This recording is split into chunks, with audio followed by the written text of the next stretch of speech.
हाँ जी बच्चों, तो क्या हालचाल आप सभी के बताएं जरा एक बार कमेंट में, ठीक है। तो बेटा जैसा कि आप सभी जानते हो कि हम 2025 बोर्ड एग्जाम की प्रिपरेशन को बेस्ट करने के लिए प्रैक्टिस के तौर पर सेट्स को करा रहे हैं। 2024 के जितने भी सेट हैं उन सभी को करा दिए, आप सभी को पता है, अगर आप लोग जुड़े होंगे ना तो पता होगा, ठीक है। और पिछली क्लास में हमने क्या पढ़ाया था, हमने पिछली क्लास में पढ़ाया था क्लास 10th मैथमेटिक्स का 2023 का सेट फॉर डी वाई कराया था ना। सेट फॉर डी वाई के जो ऑब्जेक्टिव्स थे वो मैंने आपको बताए थे। इसके कितने ऑब्जेक्टिव्स थे? 20 ऑब्जेक्टिव्स थे, उन सभी को मैंने बताया था, बहुत अच्छे तरीके से बताया था। साथ ही मैंने आपको बताया था कि कौन से ऑब्जेक्टिव 2025 बोर्ड एग्जाम में आएंगे, इंपॉर्टेंट ऑब्जेक्टिव्स भी हमने आपको बताए थे। बाकी जो क्वेश्चंस यहाँ पर दिख रहे हैं सभी इंपॉर्टेंट हैं, सभी को प्रैक्टिस कीजिए, तैयार कीजिए, ठीक है। एक क्वेश्चन को कम से कम 2-3 बार तो आपको करना ही करना है, ठीक है। बाकी इसके विस्तृत उत्तरीय प्रश्न रह गए थे, ठीक है, तो उन्हें भी हम इस क्लास में आज खत्म कर देंगे और अगली क्लास में हम इसका अगला वाला सेट करेंगे, ठीक है। एक बात मैं आप सभी को बताना चाहता हूँ बेटा कि अनसॉल्व्ड पेपर को सॉल्व करने से बढ़िया तरीका कह सकते हो कुछ हो ही नहीं सकता है। बुक पढ़ने के बाद आपको सेट्स को सॉल्व करना है अगर आप लोग 95+ लाना चाहते हो, ठीक है। प्रैक्टिस के लिए सेट करना बहुत बढ़िया होता है, ठीक है। मैं भी रिकमेंड करता हूँ, कई टॉपर्स ये जो है अनसॉल्व्ड पेपर को सॉल्व करते हैं। अगर आप भी टॉप करना चाहते हो तो आपको सेट करना पड़ेगा। और ये जो क्वेश्चंस हैं इसकी पीडीएफ आपको जो है व्हाट्सएप ग्रुप में हम दे देंगे। और आपने अभी तक अगर व्हाट्सएप ग्रुप ज्वाइन नहीं किया है, लिंक आपको डिस्क्रिप्शन में मिल जाएगी, वहाँ से आप ज्वाइन कर लीजिएगा। चलो बेटा बिना टाइम को वेस्ट करें स्टार्ट करते हैं अपनी क्लास को। बेटा वीडियो को लाइक कर देना, ठीक है, बिना कहे आप लोग लाइक कर दिया करो और एक फ्रेंड के पास इस वीडियो को शेयर कर देना, ठीक है। चलो तो पहला जो क्वेश्चन है उसे पढ़ते हैं, बहुत इंपॉर्टेंट क्वेश्चन है 2025 बोर्ड एग्जाम के लिए। क्वेश्चन कह रहा है कि सिद्ध कीजिए कि साइन ए अपॉन 1 प्लस कोस ए प्लस 1 प्लस कोस ए अपॉन साइन ए बराबर 2 कोस ए होगा। 2 नंबर का प्रश्न है, ठीक है। ये क्वेश्चन है तुम्हारा, देखो आपके सामने नजर आ रहा होगा आपको क्वेश्चन, ठीक है। ये क्वेश्चन है तुम्हारा और बहुत अच्छे तरीके से, बहुत ईजी तरीके से हम इसको कराएंगे, बहुत ईजी तरीके से। देखो यहाँ पर अपने को ये LHS दे रखा है, ठीक है, ये अपने को LHS दे रखा है और अपने पास ये है RHS यानी राइट हैंड साइड है। अब हम क्या करेंगे, हम यहाँ पर ये LHS लेंगे, मतलब ये चीज़ लेंगे और इसे सॉल्व करके हम ये ले आएंगे, हमारा सिद्ध हो जाएगा। मतलब इसको सॉल्व करने पर अपने को ये मिल रहा है, यानी कि हमारा ये बराबर है, ठीक है। चलो सबसे पहले हम क्या करेंगे, ये LHS लेंगे, ठीक है, टेकिंग LHS यानी कि लेफ्ट हैंड साइड लेने पर, लेफ्ट हैंड साइड तुम्हारे पास जो भी है उसको उतार लो एक बार। जैसे कि यहाँ पर है साइन है वटा में 1 प्लस कोस है प्लस 1 प्लस कोस है अपॉन साइन है, ठीक है। प्यार से देखो, पूरा वीडियो देखो बेटा, स्किप वगैरह नहीं करना है, ठीक है। जो क्वेश्चन आता है उसको भी देखना है, प्रैक्टिस हो जाएगी, ठीक है, देखते रहना है, ठीक है। आज ही तो इसमें क्या कर सकते हो बताओ, हमें इसको सॉल्व करके ये लाना है, तो इसमें हम क्या कर सकते हैं, इसमें आप जो है क्रॉस मल्टीप्लाई करा सकते हो, यही काम कर सकते हो। साइन की साइन से गुणा कराओगे तो साइन स्क्वायर हो जाएगा, साइन स्क्वायर ए। देखो 1 प्लस कोस ए है, 1 प्लस कोस ए से गुणा करेगा, 1 प्लस कोस ए करेगा गुणा किससे, 1 प्लस कोस ए से गुणा करेगा, ठीक है। अच्छा भाई, इनकी क्रॉस में हो गई तो आमने सामने भी होगी, साइन ए की गुणा होगी 1 प्लस कोस ए से, साइन ए की किससे गुणा होगी भाई, 1 प्लस कोस ए से गुणा होगी। यहाँ तक क्लियर है? चलिए आगे देखिए यहाँ पर तुम्हारे पास है साइन स्क्वायर ए, ठीक। देखो इसकी पावर कुछ नहीं तो 1, इसकी पावर कुछ नहीं तो 1। बेटा आधार देखो समान है, 1 प्लस कोस ए 1 प्लस कोस ए, तो इसको एक बार लिख लेंगे। और आधार जब समान होता है तो घातें जुड़ जाती हैं, तो एक और एक घात कितनी हो जाएगी, 2 हो जाएगी। और देखो बेटा नीचे क्या तुम्हारे पास है, साइन ए है और 1 प्लस कोस ए इंटू में है, ठीक है, साइन ए इंटू 1 प्लस कोस ए। अब देखो अब हम यहाँ पर क्या कर सकते हैं, साइन स्क्वायर ए है, देखो बेटा ए प्लस वी के होल स्क्वायर में इसे हम खोल सकते हैं। तो ए प्लस बी का होल स्क्वायर क्या होता है, ये होता है a square plus B square plus 2ab, तो ये अपने को मिलेगा। और नीचे तुम्हारे पास क्या है, साइन है इंटू में 1 प्लस कोस है। अब देखो साइन स्क्वायर ए प्लस कोस स्क्वायर ए कितना हो जाएगा, 1 हो जाएगा। और ये प्लस का 1 है और ये तुम्हारे पास ये बचा 2 कोस ए बचा। और नीचे तुम्हारे पास कितना है, देखो साइन ए है 1 प्लस कोस ए है, ठीक है। यहाँ तक बताओ कोई दिक्कत, कोई समस्या, कोई प्रॉब्लम नहीं होनी चाहिए। आगे देखो एक और एक कितना हो जाएगा, 2 हो जाएगा, और ये 2 cos A है। अब ये सिद्ध हो चुका है, ठीक है। एक स्टेप आगे बढ़ना है और आगे हमारा ये काम हो चुका है यहाँ पर, ठीक है। कुछ नहीं करना है, यहाँ से 2 2 कॉमन हो रहा है तो कॉमन निकाल लो। यहाँ से 2 चला गया तो 1 बचा, यहाँ से 2 कैंसिल मतलब चला गया तो केवल cos बचा, ठीक। और नीचे तुम्हारे पास क्या है, देखो साइन A है, इंटू में 1 + cos है। बेटा देखो यहाँ पर 1 + cos है, 1 + cos से कट गया, यानी कितना बचा, 2 बटा साइन A बचा, 2 बटा साइन A बचा है। 2 के गुणा में कुछ नहीं तो 1 होगा, देखिए 2 है, 1/sin कितना होता है, कोसिक होता है, तो ये हो जाएगा कोसिक A। बेटा यही तो हमको लाना था, 2 कोसिक A लाना था। देखिए हमें इसे सॉल्व करके ये लाना था, देख लीजिए मैंने सॉल्व किया ना, यहाँ पर अपने को ये मिल गया, तो यहाँ से क्या हो गया, ये प्रूव हो गया। सिद्ध करना था, यानी कि ये हो गया प्रूव्ड, हैंस प्रूव्ड, ठीक है, हैंस प्रूव्ड इति सिद्धम। समझ में आ गया, ये क्वेश्चन आपको इसी तरीके से करना था। उम्मीद करता हूँ आपको ये क्वेश्चन बहुत अच्छे तरीके से समझ में आया होगा, ठीक है, बहुत अच्छे तरीके से और बहुत धीरे धीरे समझाया है, ईजी तरीके से समझाया है, सारा कुछ एक्सप्लेन किया है मैंने, ठीक है। इसके बाद इसका नेक्स्ट क्वेश्चन देखो, अगला क्वेश्चन क्या है। अगला क्वेश्चन 2 नंबर का है, कह रहा है कि यदि साइन 3A बराबर cos A - 26 है, जहाँ 3A एक न्यून कोण है, तो A का मान कितना होगा। ये तो बहुत आसान क्वेश्चन है कि नहीं, बहुत आसान है। देखो यहाँ पर क्या है, अपने को सबसे पहले तो दिया है, गिवन है, गिवन क्या है, sine 3A is equal to cos A - 26, ये अपने को दिया है। यहाँ पर जो A दिख रहा है आपको, ये आपको निकालना है। क्या निकालना है अपने को, A निकालना है। देखो ये देखिए, ये साइन में है और ये कोस में है, तो हम यहाँ पर ये ऐसा करेंगे, ये जो साइन है, इसको भी हम कोस में बदल देंगे। अब कोस में कैसे बदलोगे भाई, देखो यहाँ पर ये साइन है तो साइन लिखा रहने दो, ठीक है। यहाँ से हम सॉल्व कर रहे हैं, साइन है तो साइन लिखा रहने दिया, फिर इस 3A के स्थान पर, नहीं ऐसा नहीं है, ऐसे करोगे तो काम बदलेगा नहीं है। देखिए यहाँ पर एक सूत्र का यूज़ करो बेटा, आप जानते हो, आप क्या जानते हो, आप जानते हो साइन 90 - A बराबर होता है cos A, ये तो आप सूत्र जानते हो ना, ठीक है। तो कहने का मतलब ये है कि आप इसको कैसे लिख सकते हो, ये है, ठीक है। तो या फिर ऐसा समझ लो, एक और फार्मूला होता है, एक फार्मूला ये होता है कि cos 90 - A बराबर होता है साइन A, ठीक है। इसका यूज़ मत कीजिए, इसका यूज़ कर लीजिए। देखिए यहाँ पर हमें इस साइन को बदलना है किसमें, कोस में, यानी इस वाले सूत्र का यूज़ करेंगे। तो ये साइन है, इसके स्थान पर हम ये लिख सकते हैं, क्योंकि बराबर होता है सूत्र के हिसाब से। तो हम यहाँ पर इसके स्थान पर क्या लिख देंगे, यहाँ पर देखिए कोस, फिर है 90, फिर माइनस, फिर A। देखिए यहाँ पर A इसका कितना है, साइन A कितना है, 3A है, ठीक है। और बराबर में तुम्हारे पास कितना है, कोस A - 26 है। बेटा कोस से कोस कैंसिल हो गया, इसीलिए मैं आपसे कह रहा था कि साइन को कोस में बदलो। तो आप यहाँ पर जो है एक सूत्र को ऐसे समझिए कि एक ऐसा सूत्र को सोचिए जो साइन को कोस में बदल दे। तो ऐसा तो यही सूत्र होता है कि साइन को कोस में बदलने के लिए cos 90 - A बराबर साइन A होता है, इसलिए साइन के स्थान पर हमने ये लिख दिया cos 90 - A, ठीक है। बाकी A यहाँ पर 3A था, बस इतना ही फर्क है, ठीक है। कोस से कोस कैंसिल हो गया। अब देखिए यहाँ से A आराम से निकल जाएगा, देखिए 90 - 3A है, और इधर तुम्हारे पास है A - का 26, यहाँ पर है 90 - का 3A, ये प्लस का A इधर आएगा, ये माइनस का A हो जाएगा, और इधर तुम्हारे पास है माइनस का 26, माइनस का 3 है, माइनस का A हो जाएगा माइनस का 4A बराबर माइनस का 26 है, और ये प्लस का 90 इधर आएगा, ये हो जाएगा माइनस का 90 है।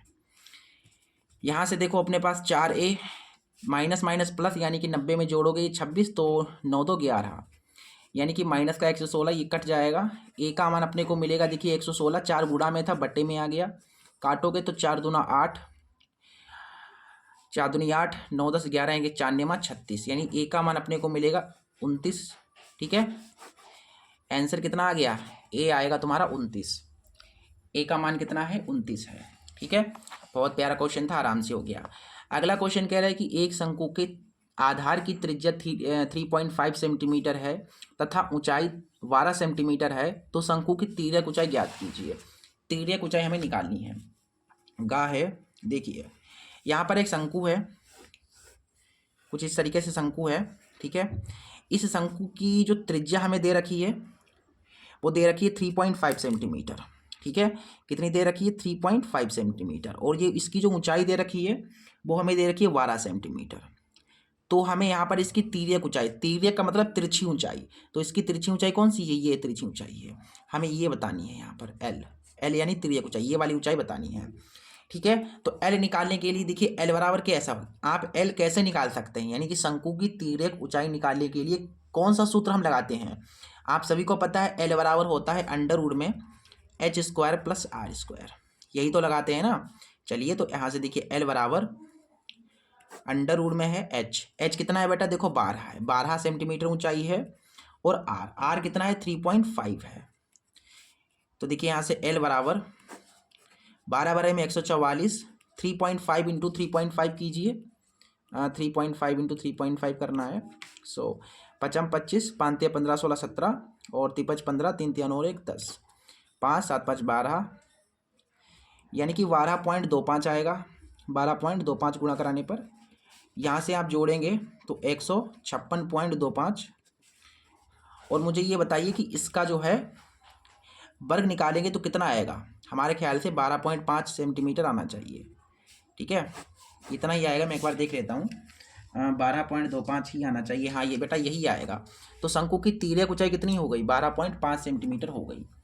इसका 156.25 का वर्गमूल होता है 12.5, याद कर लीजिए चाहे तो आप, ठीक है, याद कर लो, ज़्यादा बढ़िया रहेगा कि 156.25 का वर्गमूल होता है 12.5, ठीक है। एग्जाम में ये टाइम जो है बचाएगा, आपको निकालना नहीं पड़ेगा, आपको याद ही होगा पहले से। अगला क्वेश्चन कह रहा है कि यदि निम्नलिखित बारंबारता बंटन के आंकड़ों का समांतर माध्य 21.5 सेंटीमीटर है, सॉरी 21.5 है, तो पी का मान ज्ञात कीजिए। ये आपको एक बारंबारता बंटन दी गई है, इसमें आपको ये पी निकालना है और इस बंटन का माध्य हमको पता है, ठीक है।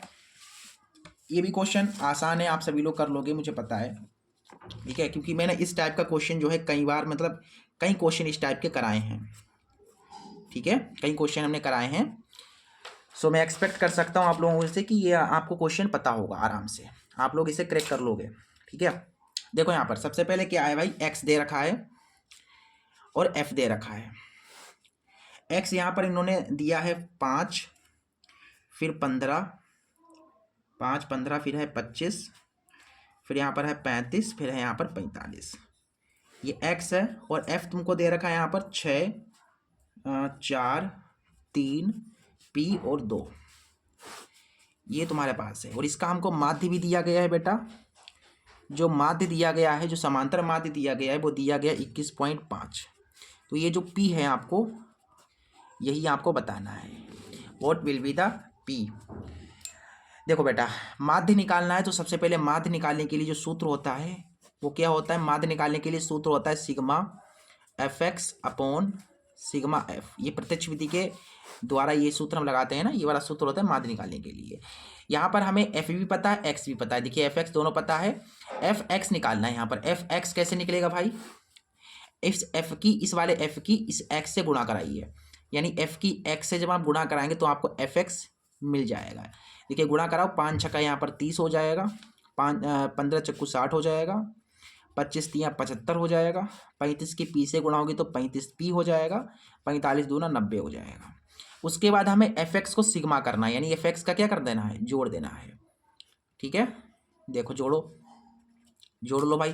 देखो 90 और 75 कितने हो गए और 9 7 16 165, 165 में आपने 60 जोड़ दिए, 225, 225 में 30 जोड़ दोगे तो 255, ठीक है, सही है ना? बिल्कुल 9 7 16, 60 और 30 जोड़ना है, 5 6 6 12 12 3 15 और 1 2 255 आएंगे, ठीक है, 255। और ये 35 का एफ 35 पी जो बच रहा है इसको भी आपको जोड़ में लिखना है, क्योंकि हम सब कुछ जोड़ रहे हैं ना। तो मैंने इसको जोड़, तो बाद में 35 पी बच रहा था, इसको भी एड में लिख लिया, जोड़ में लिख लिया। फिर उसके बाद आपको एफ को करना है सिग्मा, एफ का भी सिग्मा करना है, यानी एफ को भी जोड़ना है। तो एफ है, इसको भी जोड़ लो। देखो 6 4 10, 10 3 13, 13 2 15, 15 प्लस पी हो जाएगा। देखिए 15 और ये पी भी बच रहा है तो इसको भी जोड़ दो, जैसे यहाँ पर किया था। अब यहाँ पर मान को रख दो, बस आंसर आ गया है। देखिए माध्य कितना है बेटा? माध्य तुम्हारा 21.5 है। 21.5 है बराबर सिग्मा एफ एक्स कितना है तुम्हारे पास, ये है देखिए 255 प्लस का 35 पी, और सिग्मा एफ तुम्हारे पास है 15 प्लस पी। ठीक, इसे सॉल्व करो फटाफट, स्पीड में जो है सॉल्व कीजिए। सबसे पहले आप यहाँ से अगर चाहें तो कॉमन भी निकाल सकते हैं कुछ, यहाँ से आप जो है 5 कॉमन ले सकते हैं, तो 5 एकम 55 25, 5 एकम 5, 5 7 35, और नीचे तुम्हारे पास 15 प्लस पी है, और ये इसको काटना चाहे तो काट दे, 5 को 20, 21 5 या 15। अब ये आ गया 4.3 आ गया, यहाँ से देखिए 4.3 आया, और बराबर में तुम्हारे पास है 51 प्लस का 7 पी, और बटा में तुम्हारे पास है 15 प्लस पी। क्लियर है। अब देखिए इसके बट्टे में कुछ नहीं तो 1, इसकी गुणा इधर, इसकी गुणा इधर, ऐसे करके 4.3 की 15 से गुणा कराएंगे तो 15 तिया 45, 45 के 5 हाथ से लगे 4, 15 चक्को 60, 60 में जो है 4 जोड़ दोगे तो 64। फिर 4.3 की पी से गुणा होगी तो 4.3 पी हो जाएगा, इधर गुणा होगी 51 प्लस 7 पी। ठीक है, यही होगा ना, 15 ते 45, 15 चक्को 60, 64। ठीक है, चलिए ठीक है, चेक करते जाइए। ठीक है, चेक करते रहना है आप सभी को। ये 4.3 पी है, और ये प्लस का इधर आएगा, ये माइनस का हो जाएगा, और बराबर में तुम्हारे पास 51 बचेगा। देखिए 4.3 से 7 घटाना, यानी कि 7 में से आपको घटाना है 4.3 को, तो यहाँ पर 6 में से 4 के 2 बचे, यानी 2.7 पी बचेगा। इसमें से इसको घटाओगे तो 2.7 पी बचेगा, माइनस में देखिए ज़्यादा तो माइनस में बचेगा, और 51, और ये प्लस का बेटा इधर आएगा जब, तो ये हो जाएगा माइनस का। देखो ये 2.7 पी, 51 में से घटा रहे हो तो माइनस का बचेगा, छोटे में से बड़े को घटा रहे हो तो माइनस का आएगा ना। अब देखो यहाँ से 64 पॉइंट क्या है 5 है, उसमें से मुझे 51 को घटाना है 5, 4 में से गया 3, 6 में से 5 गया 1, यानी 13.5। पॉइंट से पॉइंट कैंसिल, तो पी बराबर आ गया देखिए ये, और ये 2.7, इसका पॉइंट से ये पॉइंट कैंसिल आउट हो जाएगा। 27 को जो है ये 135 को 27 से भाग देना है, तो काटना चाहे तो 3 को 12, और 5 15, 3 27, और 9 5 45, यानी कि पी का मान आएगा 5। ठीक है, कैलकुलेशन थोड़ी आपको करनी पड़ेगी, तो पी का मान अपने को मिल गया है 5। पी का मान कितना होगा बेटा, 5 होगा इसका। ठीक है, अगले क्वेश्चन पे आ जाओ। इसका जो क्वेश्चन, अगला क्वेश्चन जो है नेक्स्ट क्वेश्चन है, वो कह रहे हैं कि वह अनुपात ज्ञात कीजिए जिसमें बिंदुओं -3, 10 और 6, -8 को मिलाने वाला रेखाखंड को बिंदु -1, 6 विभाजित करता है। यानी कि एक बिंदु है -1, 6, इन दोनों बिंदुओं को विभाजित कर रहा है।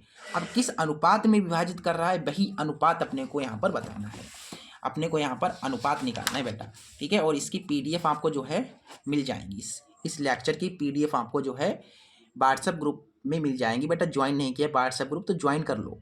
ठीक है, लिंक आपको डिस्क्रिप्शन में मिल जाएगी, वहाँ से आप व्हाट्सएप ग्रुप ज्वाइन कर लीजिए, फ्री में सारी चीज़ें आपको वहाँ पर मिलेंगी, कोई पैसा नहीं लिया जाएगा। ठीक है, हमें यहाँ पर हम सबसे पहले तो 2 बिंदु दिए गए हैं। पहला बिंदु यहाँ पर है -3, 10। अनसॉल्वेड पेपर को अपने सामने रख कर जो है बैठा करो, फिर वीडियो को, फिर जो है इस क्लास को चलाओ। ठीक है, जिससे कि मैं क्वेश्चन तो यहाँ पर पढ़ रहा हूँ, आपको तो दिख नहीं होगा, आप अपने जो है अनसॉल्वेड पेपर में क्वेश्चन को पढ़ा करो। यहाँ पर अपने को -3, 7 एक बिंदु ये दिया गया है, और एक बिंदु अपने को दे रखा है जो कि ये 6, -8। इन दोनों बिंदुओं को मिलाने वाला रेखाखंड, इनको मिला दिया भैया, तो इस रेखाखंड को बिंदु -1, 6 विभाजित करता है। यानी इस रेखाखंड को कोई एक बिंदु है यहाँ पर जो कि विभाजित कर रहा है, -1, 6 ये बिंदु है, इस रेखाखंड को विभाजित कर रहा है। अब किस अनुपात में विभाजित कर रहा है यही हमको बताना है, यानी कि यहाँ से लेकर के यहाँ तक का अनुपात m1 मान लेता हूँ, और यहाँ से लेकर के यहाँ तक का अनुपात m2 मान लेता हूँ। ये अनुपात हमको बताना है। ठीक है, समझ में आ गया। इसे ए नाम दे दीजिए, इसे वी नाम दे दीजिए, इस वाले बिंदु को सी नाम दे दीजिए। हल करिए।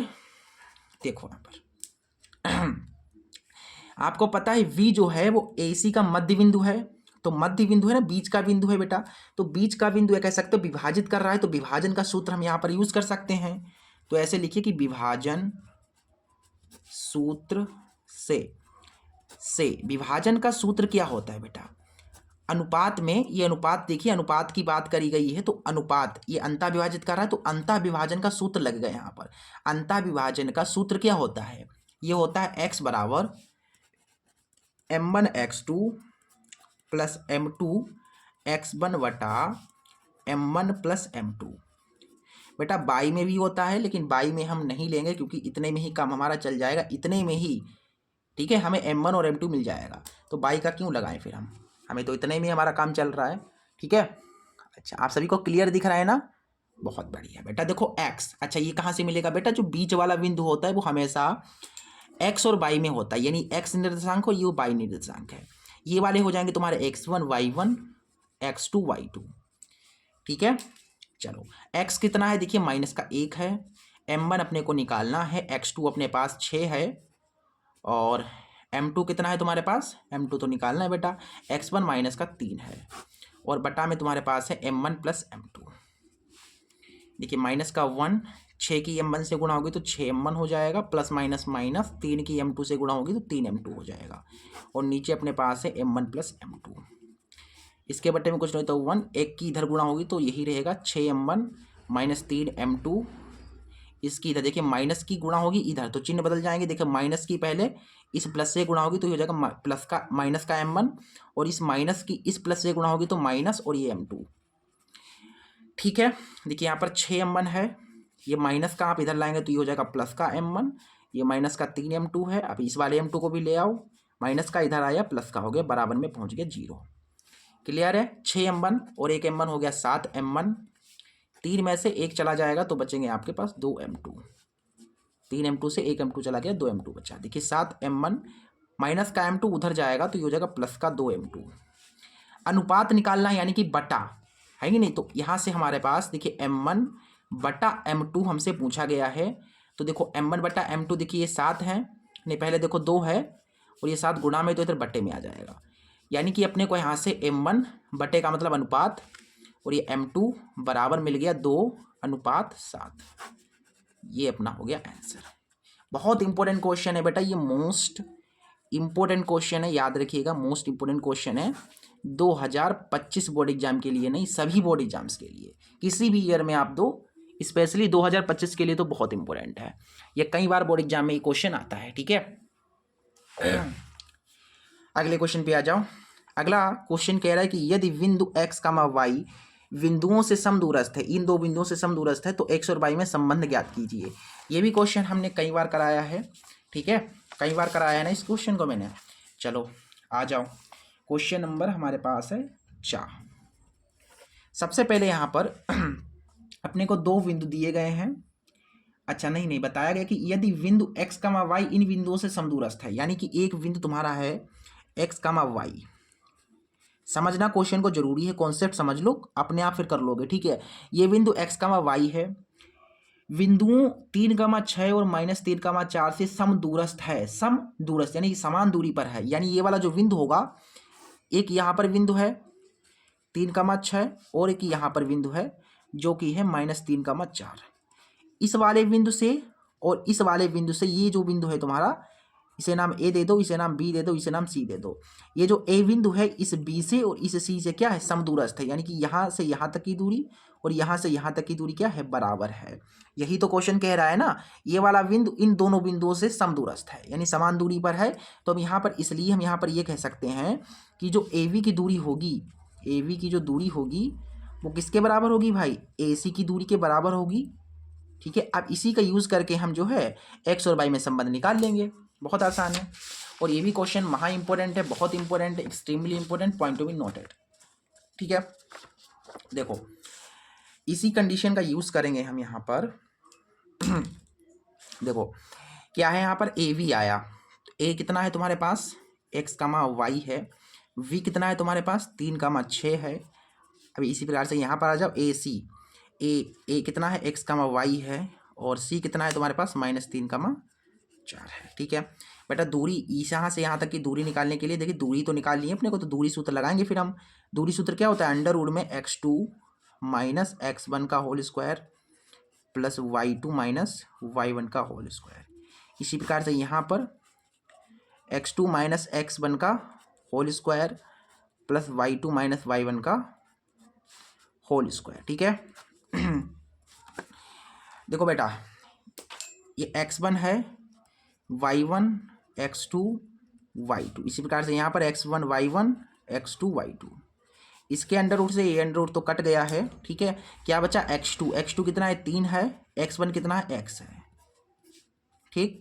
y2 कितना है 6 है, y1 y है। इसी प्रकार x देखो x1 कितना है -3 है, नहीं मैं क्या कर रहा था यहाँ पर x2 होगा ना, x2 माइनस x1 होगा। x2 कितना है माइनस का, क्या कर रहा हूँ मैं यार, ये x1 चलो कोई बात नहीं, x1 वो तो वही वही होता है ना।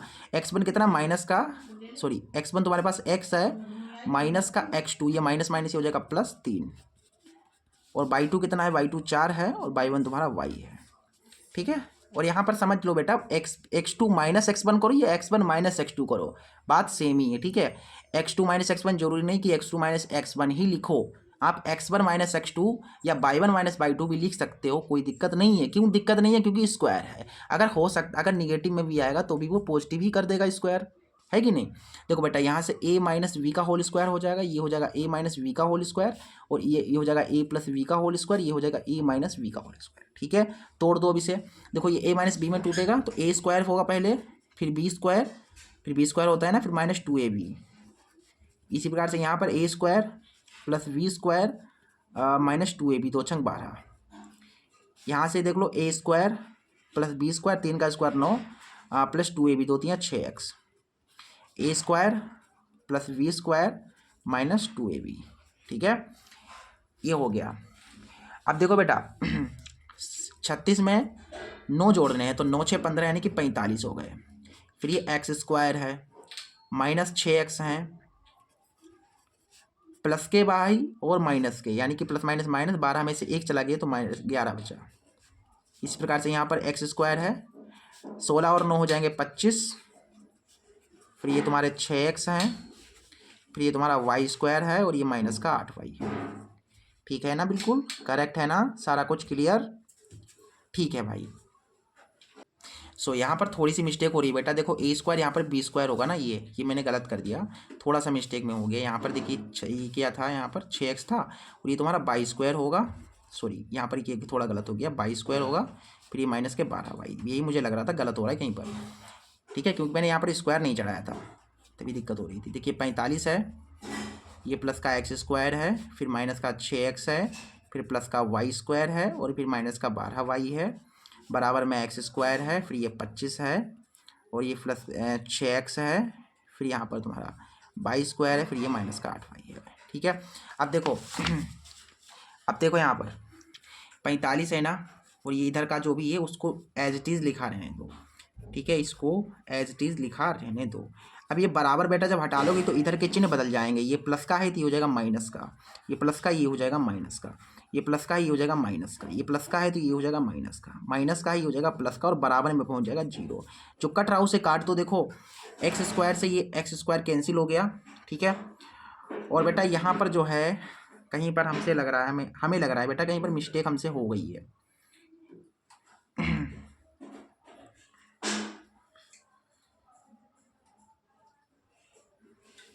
ये यहाँ पर हमें लग रहा है कहीं पर मिस्टेक हो रही है। हाँ यार, यहाँ पर ये प्लस का है तो ये माइनस का मैंने नहीं किया, देखिए ये भी कट जाएगा इससे। फिर 6x है और 6x हो जाएंगे 12x, ये 12y और ये 8y चले जाएंगे तो 12 में से 8 चले गए, 4y बचे, और ये 45 हैं और ये कितने हैं 25 हैं, यानी कि 45 में से 25 जो हैं घट जाएंगे तो बचेंगे तुम्हारे पास 20, प्लस के 20 बचेंगे, बराबर में 0। यहाँ से आप जो है माइनस का 4 कॉमन लोगे तो 4 3 12 ये, और ये प्लस का 20 उधर गया, माइनस का 20 हो गया, माइनस माइनस कैंसिल, 4 पंचे 20, तो यहाँ से अपने को मिल गया 3x प्लस y बराबर 5, और यही तुम्हारा होगा संबंध, ठीक है, ये तुम्हारा हो गया आंसर, ठीक है, समझ में आ गया, ठीक है। चलिए यहाँ पर बेटा ध्यान नहीं रहता है ना, कभी कभार प्लस माइनस दिखता ही नहीं है तो इस कारण से मिस्टेक हो जाती है, इसलिए आपको ध्यान से बिल्कुल स्टेप बाय स्टेप आपको दोहराना भी है, जैसे आपने लिखा है फिर उसको एक बार चेक कर लिया करो, ठीक है। जैसे मैं चेक करता रहता हूँ, जिस मिस्टेक हो जाती है कभी कभार। चलो आ जाओ अगले क्वेश्चन पे। दूसरे का क्या कह रहा है कि द्विघात समीकरण ये दे रखी है, का विविक्त कर ज्ञात करना है, फिर हमको मूलों की प्रकृति भी बतानी है, विविक्त कर निकालना है, विविक्त कर निकालना है यानी कि डी निकालना है, सिंपल सी बात है। दूसरे का है, यहाँ पर हमको एक क्वाड्रेटिक इक्वेशन दे रखी है जो कि यहाँ पर है 2x स्क्वायर माइनस का 4x+3 इज इक्वल टू 0 का आपने को बताना है डी, और उसके बाद प्रकृति बतानी है। अच्छी बात है भाई। पहले डी कैसे निकलेगा भाई? डी निकालने के लिए फार्मूला होता है डी बराबर b² - 4ac। तो देखिए यहाँ से डी, ये ए है, ये बी है और ये सी है, सबको पता है ना, ये द्विघात समीकरण होती है तो उसमें ए बी सी ऐसे होता है। बी कितना है? -4 है, फिर माइनस, फिर 4, फिर ए कितना है बेटा? देखिए 2 है, सी कितना है? 3 है। तो डी आ जाएगा, देखो 4 का स्क्वायर 16, 4 दूनी 8, 8 तियाँ 24, 16 में से 24 चले गए तो यानी कि 8 बचे ना माइनस के। बेटा देखो विविक्त कर जो आ गया वो आ गया -8। बाकी प्रकृति की बारी है तो प्रकृति भी यहाँ पर आप लिख दो। यहाँ पर ये जो डी आया है, जो विविक्त कर आया है, माइनस में आया है। कभी भी विविक्त कर माइनस में आता है, जैसे डी आपने निकाला ये आ गया माइनस में। अगर माइनस में आया है इसका मतलब ये है कि जो मूलों की प्रकृति होगी, मूलों की जो प्रकृति होगी उसका कोई अस्तित्व नहीं होगा। तो यहाँ पर ऐसे लिख दो कि मूलों का कोई अस्तित्व नहीं होगा। क्लियर है? ये आपका होगा आंसर। उम्मीद करता हूँ आपको ये क्वेश्चन बहुत अच्छे तरीके से समझ में आ गया होगा। बहुत ईजी तरीके से मैंने समझाया है, ठीक है। और अभी भी कोई डाउट हो तो कमेंट जरूर कीजिएगा, बेझिझक कमेंट बिल्कुल आप जो है अपने क्वेश्चन से भर डालिए, ठीक है। कुछ ना कुछ कमेंट में जरूर लिखिए, ठीक है। अगला क्वेश्चन कह रहा है कि दो क्रमागत धन पूर्णांक सम संख्याओं, फिर से पढ़िए, दो क्रमागत धन पूर्णांक सम संख्याओं के वर्गों का योग 340 है, संख्याएं ज्ञात कीजिए। यानी कि हमारे पास जो है दो क्रमागत सम धन पूर्णांक हैं। कैसे पूर्णांक? कैसे हैं? सम हैं, उनके वर्गों का योग 340 है। तो हमको संख्याएं बतानी है, जो संख्याएं होंगी वो तुम्हारी सम होंगी, याद रखिएगा। यहाँ पर बोला गया सम, सम धन पूर्णांक। तो बेटा यहाँ पर हमको पता तो है नहीं पूर्णांक कितने हैं, तो हमें मानना पड़ेगा। तो माना सम धन पूर्णांक। पहला अगर x है तो दूसरा क्या होगा? पहला x है तथा दूसरा धनात्मक, सम धनात्मक पूर्णांक। अगर पहला x है तो दूसरा मिलेगा 2 जोड़ने पर। जैसे कि पहली सम संख्या अगर 4 है तो दूसरी कब मिलेगी? आप जब 2 जोड़ोगे तब मिलेगी, यानी कि 6। पहली अगर 4 है तो 2 जोड़ने पर अगली वाली मिल जाती है, सबको पता है ना। अगर पहली सम संख्या x है दूसरी वाली x+2 होगी, 2 जोड़ने पर मिलेगी।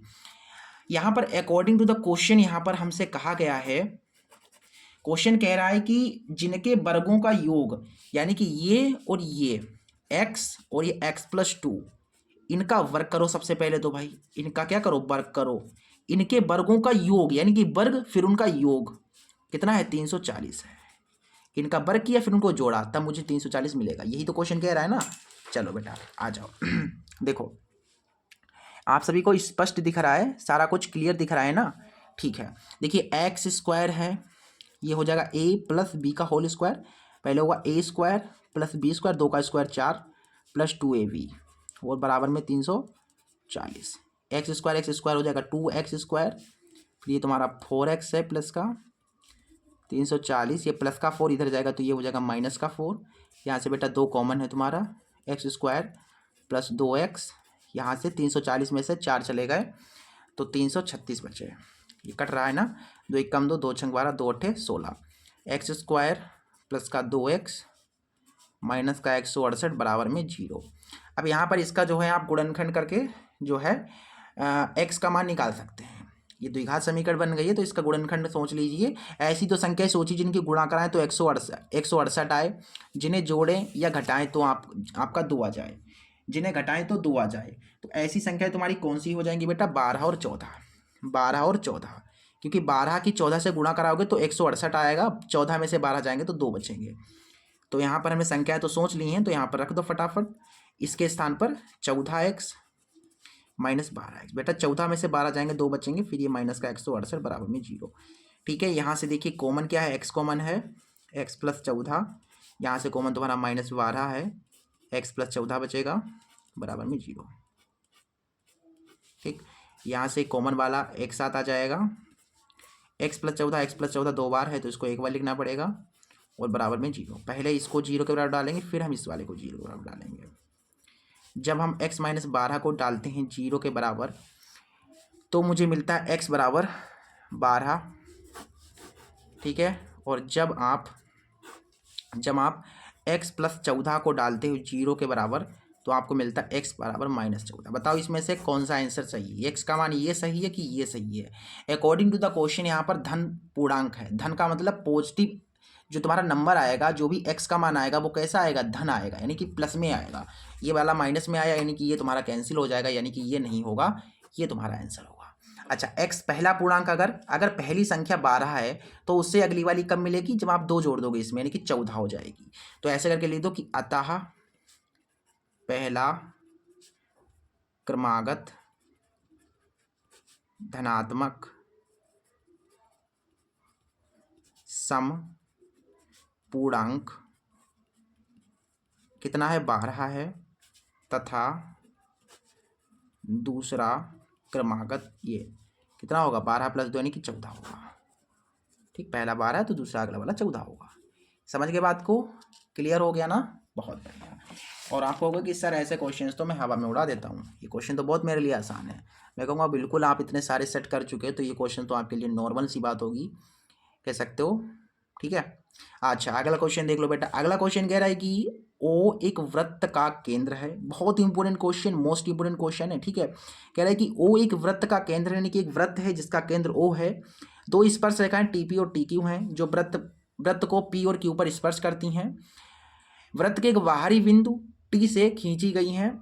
सिद्ध कीजिए कि कोण पी टी क्यू बराबर होगा 2 गुणा कोण ओ पी क्यू। देखो बेटा, इसका बहुत ईजी तरीके से मैं आपको समझाऊंगा, बहुत ईजी तरीके से बेटा।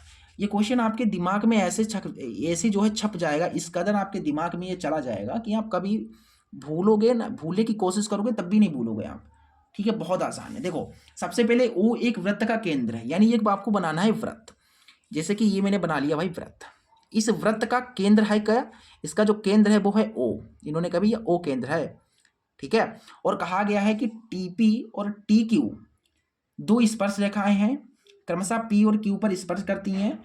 और बाहरी बिंदु टी, यानी कि इस वृत्त का एक बाहरी बिंदु है बेटा। इस वृत्त का एक बाहरी बिंदु मान लेता हूं ये है, टी है। इस टी से आपने एक स्पर्श रेखा डाली, ये टच करेगी यहाँ पर। ठीक है, टच करेगी ऐसे करके यहाँ पर टच करेगी। और फिर एक स्पर्श रेखा आपने डाली ये, जो कि कुछ यहाँ इस तरीके से यहाँ पर टच कर रही है। ये जो टच कर रही है ये पी है और यहाँ पर ये क्यू है। देखिए, टीपी और टीक्यू 2 स्पर्श रेखाएं हो गई। ये स्पर्श रेखा है और ये वाली स्पर्श रेखा। आप सभी को पता है ये वाली स्पर्श रेखा इस वाली स्पर्श रेखा के बराबर होगी, क्योंकि आपको पता है कि वृत्त के बाहरी बिंदु से अगर कोई स्पर्श रेखा आप डालते हैं तो उनकी लंबाइयाँ बराबर होती हैं। फिर इसके बाद आप इसको मिला दीजिए इससे। ठीक है, इसको आपने इससे मिला दिया। फिर क्या करोगे आप? फिर आप क्या करोगे? फिर आप इसको इससे मिला दोगे, इस वाले बिंदु को इस वाले बिंदु से मिला दोगे। तो हमें यहाँ पर जो है बेटा सिद्ध करना है, ऐसे करके लिख दो कि सिद्ध करना है। देखिए क्या बेटा सिद्ध करना है अपने को सिद्ध करना है कि कोण पी टी क्यू बराबर है 2 गुना कोण ओ पी क्यू के। अपने को ये चीज जो है सिद्ध करनी है, यानी कि पी टी क्यू यानी कि ये वाला बीच वाला, देखो यहाँ का जो कोण होगा, ठीक है, वो 2 गुना होगा ओ पी क्यू के। ओ पी क्यू यानी कि यहाँ के कोण के। मतलब यहाँ पर अगर यहाँ पर 2 बन रहा है तो यहाँ पर कितना बनेगा? सॉरी, अगर यहाँ पर 2 बन रहा है, मान लो यहाँ पर 2 बन रहा है तो यहाँ पर बनेगा 4। ठीक है, अगर यहाँ पर 8 बन रहा है तो यहाँ पर उसका दुगुना यानी 16 बनेगा। ठीक है, ये अपने को सिद्ध करना है कि यहाँ का कोण यहाँ के कोण के दुगुना होगा। ठीक है, ठीक है, ये वाला कोण जो है दुगुना होगा इस वाले कोण से, ये अपने को सिद्ध करना है। तो देखो यहाँ पर क्या करेंगे हम। सबसे पहले आपको मैंने शुरुआत में ही बताया है कि ये जो पीटी है, चूंकि जो पीटी है या कह सकते हो टीपी है, वो बराबर है टी क्यू के। काहे बराबर है भैया? काहे बराबर है? क्योंकि प्रमेय आप जानते हो 10.2। प्रमेय 10.2 के अनुसार स्पर्श रेखाओं की लंबाई बराबर होती है। ठीक है, अगर किसी बाहरी बिंदु से डाली गई हैं तो अगर ये बराबर हैं, अगर ये स्पर्श रेखाएं बराबर हैं तो इसका मतलब यहाँ का जो कोण होगा और जो यहाँ का कोण होगा वो भी बराबर होगा। भाई अगर स्पर्श रेखाएं अगर उनकी लंबाई बराबर है रेखाओं की तो उनके कोण भी बराबर होंगे। इसका मतलब यहाँ पर अगर कोण थीटा बन रहा है तो यहाँ पर भी थीटा ही कोण बनेगा। और यहाँ का कोण मैं मान लेता हूँ कि थीटा है। ठीक है, ठीक है, मान लिया मैंने, एज्यूम कर लिया यहाँ का कोण थीटा है। यहाँ का जो कोण होगा वो किस वाले कोण के बराबर होगा, यहाँ के कोण के बराबर होगा। तो मैं ऐसा करके लिख सकता हूँ कि चूंकि जो कोण टी पी क्यू है, कोण टी पी क्यू है, ठीक है, वो क्या है, बराबर होगा कोण, देखो टी पी क्यू ले लिया, अब इस वाले कोण को टी क्यू पी को टी क्यू पी के बराबर होगा। ठीक है, अच्छा ये वाला त्रिभुज आप देखेंगे कि त्रिभुज पी टी क्यू है, इसका मतलब इसका कोण प्लस इसका कोण प्लस इसका कोण, अगर आप करेंगे इनके तीनों कोणों को जोड़ेंगे तो 180 मिलना चाहिए हमें। तो ऐसे करके हम चलेंगे कि त्रिभुज पी टी क्यू में, इस वाले त्रिभुज में आप चलेंगे तो आप अगर इस टी पी क्यू को कोण T P Q plus T Q P plus ये वाला कोण पी टी क्यू, कोण पी टी क्यू करेंगे तो 180 मिलेगा। तो यहाँ पर आप देखेंगे कि ये जो टी पी क्यू है वो किसके बराबर है, वो इस टी क्यू पी के बराबर है। तो मैं ऐसे लिख सकता हूँ, देखो टी पी क्यू है, इस टी क्यू पी के स्थान पर, इस टी क्यू पी के स्थान पर मैं टी पी क्यू लिख सकता हूँ ना, टी पी क्यू, क्योंकि बराबर है बेटा ये, और ये देखिए कोण पी टी क्यू बराबर में 180, ये वाला और ये वाला कितना हो जाएगा 2, क्योंकि ये और ये एक एक मिलकर के 2 हो गए, कोण टी पी क्यू, और ये तुम्हारे पास है कोण पी टी क्यू बराबर 180। ये प्लस का इधर जाएगा तो ये हो जाएगा माइनस का, कोण पी टी क्यू बराबर 180, ये प्लस का इधर आएगा, ये हो जाएगा माइनस का, कोण टी पी क्यू। ठीक है, ये हो गया, ये मान लो आप समीकरण फर्स्ट, ये मान लो आप समीकरण फर्स्ट। क्लियर है इतनी बात, बताओ पहले तो तुम लोग कमेंट करो कि यहाँ तक क्लियर है ना, बिल्कुल सारा कुछ क्लियर हो गया, बहुत बढ़िया बेटा। हमको देखो पी टी क्यू मिल गया, पी टी को चाहिए था, मिल गया। अब उसके बाद मुझे काम करना है ओ पी क्यू पर।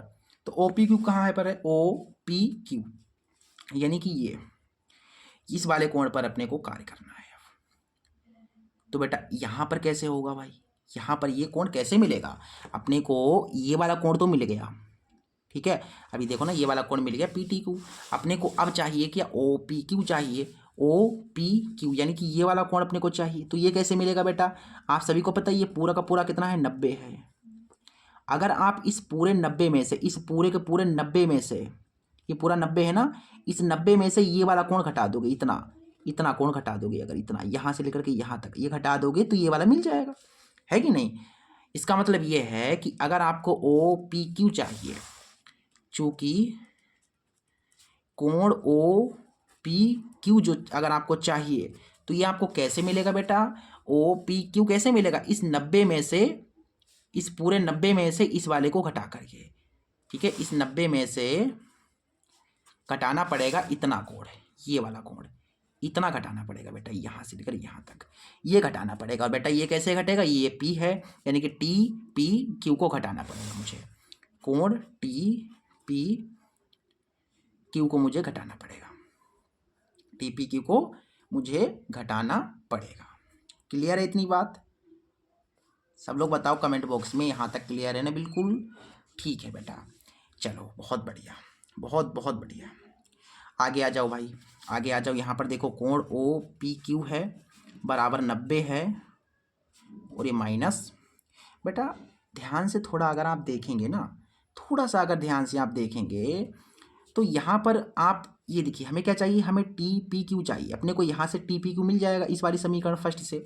तो मैं ऐसे लिखूंगा कि समीकरण फर्स्ट से मुझे टी पी क्यू चाहिए, तो बेटा यहाँ से मैं निकाल सकता हूँ, कोण टी पी क्यू 2 है ना माइनस का, ये वाला माइनस का 2 है, और बराबर में तुम्हारा ये पी टी क्यू, और ये प्लस का इधर जाएगा तो माइनस का हो जाएगा 180।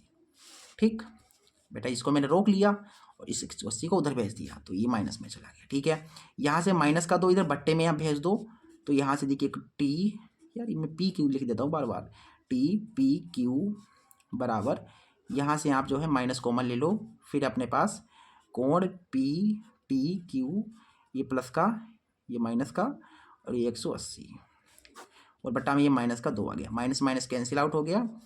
तो यहाँ से देखिए कि टी पी क्यू बराबर, देखो बेटा ये 2 जो है इसके बटे में भी है और इसके बटे में भी है, मतलब ये 2 जो है इसको भी भाग देगा और इसको भी भाग देगा। पहले ये 90 को भाग 180 को भाग दे सकता है। तो 180 बटा 2 करोगे ना, 180 बटा 2 करोगे तो 2 ने 18 90 आ जाएगा। फिर इससे ये माइनस है ना, माइनस इसके बटे में आएगा कोण पी टी क्यू के बटे में आ जाएगा 2। ठीक है। अच्छा, अब आपने देखा यहाँ पर ये जो टी पी क्यू है ये हमें मिल गया इतना, तो हम यहाँ पर आराम से लिख सकते हैं ना, आराम से इस वाले इस टी पी क्यू के स्थान पर ये लिख सकते हैं 90 माइनस कोण पी टी क्यू बटा 2, ये लिख सकते हैं। अब देखिए सिद्ध हो गया बेटा, अब काम हो गया हमारा, अब नहीं कुछ करना है, घबराओ मत, अब हो गया है क्वेश्चन। ये देखो यहाँ पर आ जाओ, ये देखो ओ पी क्यू, बस एक स्टेप में खत्म हुआ क्वेश्चन। 90 माइनस है, अंदर गुणा करेंगे प्लस का है तो ये हो जाएगा माइनस का, ये माइनस का हो जाएगा प्लस का, कोण पी टी क्यू बटा 2, ये माइनस प्लस मतलब घट जाएगा, 90 में से 90 चला गया 0, 2 की इधर गुणा होगी। ठीक है, 2 की इधर गुणा होगी, ऐसे समझ लो। ये तुम्हारे पास बचा है ओ पी क्यू और बराबर में ये तुम्हारे पास बचा कोण पी टी क्यू और बटा में 2, इसके बटे में कुछ नहीं तो 1, 1 की इधर गुणा कराओगे तो ये आ जाएगा तुम्हारे पास पी टी क्यू और 2 की इधर गुणा हो जाएगी, 2 गुना कोण ओ पी क्यू। बस यही अपने को प्रूव करना था। क्या प्रूव करना था कि कोण पी टी क्यू बराबर होगा 2 गुना कोण ओ पी क्यू के।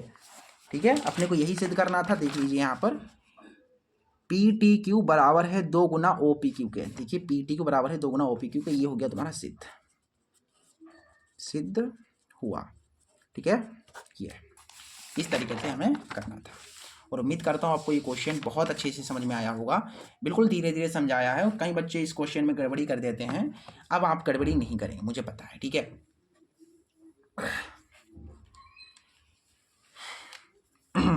चलो बेटा अगला, इसके बाद इसका जो नेक्स्ट क्वेश्चन है वो देखो। अगला क्वेश्चन हमारे पास कह रहा है कि एक प्रकाश स्तंभ के शिखर से देखने पर समुद्र में 2 जहाज़ों के अवनमन कोण क्रमशः 30 डिग्री और 45 डिग्री हैं। यदि प्रकाश स्तंभ के एक ही ओर एक जहाज दूसरे जहाज के ठीक पीछे 50 मीटर की दूरी पर है तो समुद्र तल से प्रकाश स्तंभ की ऊंचाई ज्ञात कीजिए। 4 नंबर में क्वेश्चन है। इसमें क्या है कि भाई 2 जहाज हैं, वो समुद्र में कैसे चल रहे हैं आगे पीछे। ठीक है, चलिए पहले तो भाई एक समुद्र है, बना लो भाई समुद्र के हिसाब से मैंने बना लिया, ये समुद्र है। समुद्र के किनारे कहीं पर एक स्तंभ खड़ा है, जो कि एक स्तंभ इस तरीके से स्तंभ है, ये स्तंभ है। और इस समुद्र में 2 जहाज चल रहे हैं। मान लो पहला जहाज यहाँ पर है, ये पहला जहाज मान लो ए है, ये पहला जहाज, और एक दूसरा जहाज तुम्हारा वी है। पहले वाले इस ए के साथ बन रहा था 30 डिग्री का कोण। यहाँ पर देखो खड़ा एक आदमी है जो कि पहले वाले जहाज को देखता है, कितने डिग्री के कोण पर देखता है बताओ? देखता है यहाँ पर 30 डिग्री के कोण पर। फिर इसको देखने के बाद वो देखता है इस वाले जहाज को, इस वाले जहाज को कितने डिग्री एंगल पर देखता है? इस वाले जहाज को देखता है 45 डिग्री एंगल पर। कहने का मतलब आप देख सकते हो यहाँ पर 30 डिग्री है और यहाँ पर 45 डिग्री है। अपने को यहाँ पर क्या करना है, स्तंभ की ऊंचाई बतानी है। ये जो स्तंभ है यहाँ से लेकर के यहाँ तक ये कितना ऊंचा होगा ये अपने को बताना है। क्लियर है इतनी बात? एक और बताया गया है कि एक जहाज दूसरे जहाज की ठीक पीछे 50 मीटर की दूरी पर है। मतलब ये वाला जहाज जो होगा और ये वाला जहाज होगा, इनके बीच की जो दूरी होगी वो होगी 50 मीटर की। ठीक है, चलो आ जाओ ए बी सी और ये डी ऐसे करके। ठीक है, ए बी सी डी। छोटे वाले त्रिभुज में चलेंगे, त्रिभुज डी बी सी में, त्रिभुज डी बी सी में इस वाले त्रिभुज में आप टेन थीटा लेंगे। टेन थीटा बराबर होता है लंब बटा आधार। लंब तुम्हारा कितना है? डीसी है और आधार तुम्हारा वीसी है। देखो थीटा इसका 45 है तो 45 आप लिख लीजिए यहाँ पर 45 डिग्री और बराबर में डीसी बटा वीसी। बेटा ये डी है, ठीक है। टेन 45 का मान होता है 1 और ये डीसी बटा में वीसी। बीसी की 1 से गुणा होगी तो वीसी बराबर में आ गया डीसी। बीसी बराबर आ गया डीसी। अच्छा, यानी कि ये वाला जो यहाँ का जो भी होगा वो यहाँ के बराबर होगा। ठीक है, अच्छा फिर अब इसके बाद बड़ा वाला त्रिभुज लेंगे, त्रिभुज डी ए सी। छोटे वाले त्रिभुज में चलने के बाद बड़े वाले त्रिभुज में चलना है। त्रिभुज डी ए सी में इस वाले त्रिभुज में भी आप टेन थीटा ले लेंगे। टेन थीटा बराबर होता है लंब बटा आधार टेन थीटा। इस बड़े वाले त्रिभुज का जो थीटा है वो 30 डिग्री है। लंब कितना है बेटा, इस वाले त्रिभुज का लंब ये है, लंब डीसी है। आधार, आधार कितना है बेटा, आधार बीसी है। नहीं, आधार ये पूरा होगा ना, ये पूरा कब आपको मिलेगा, यहाँ से लेकर के यहाँ तक ये आधार आपको कब मिलेगा, जब आप इस बीसी में इस 50 को जोड़ देंगे, यानी कि होगा बीसी प्लस 50। टेन 30 का मान होता है 1/√3, जो कि हम लिख देंगे, और ऊपर डीसी है। इस बीसी के स्थान पर आप डीसी लिख सकते हो क्योंकि बराबर है ये चीज़, तो इस बीसी के स्थान पर हम डीसी लिख देंगे, और ये प्लस 50 है, इसकी गुणा इधर होगी तो डीसी प्लस 50, इसकी इधर गुणा हो जाएगी तो √3 डीसी। देखिए 50 है और ये तुम्हारा √3 डीसी है, ये प्लस का डीसी इधर आएगी, ये जगह माइनस का डीसी। ठीक है, यहाँ पर तुम्हारे पास डीसी डीसी कॉमन है, कॉमन निकालोगे तो √3 बचा, यहाँ से डीसी चला गया तो 1 बचा, और बराबर में तुम्हारे 50 तो चल ही रहे हैं। डीसी चाहिए तो डीसी बराबर आ गया, देखिए 50 प्लस का ये गुणा में आ जाएगा, इधर गुणा में है ना तो बट्टे में आ गया इधर, और नीचे अंडर की संख्या होती नहीं तो इसका हर परमेकरण करना पड़ेगा, तो हर परमेकरण करेंगे तो चिन्ह बदल जाएगा, ये हो जाएगा प्लस का, इस तरीके से। ठीक है, 50 की इधर गुणा होगी तो 50 गुणा √3 + 1, देखिए इसकी गुणा इधर हो गई। अब इस वाले की देखिए इधर गुणा कराएंगे तो आपको मिलेगा 2 a², देखो a - b है और a + b है कि नहीं, तो a² - b² करोगे 2 आएगा।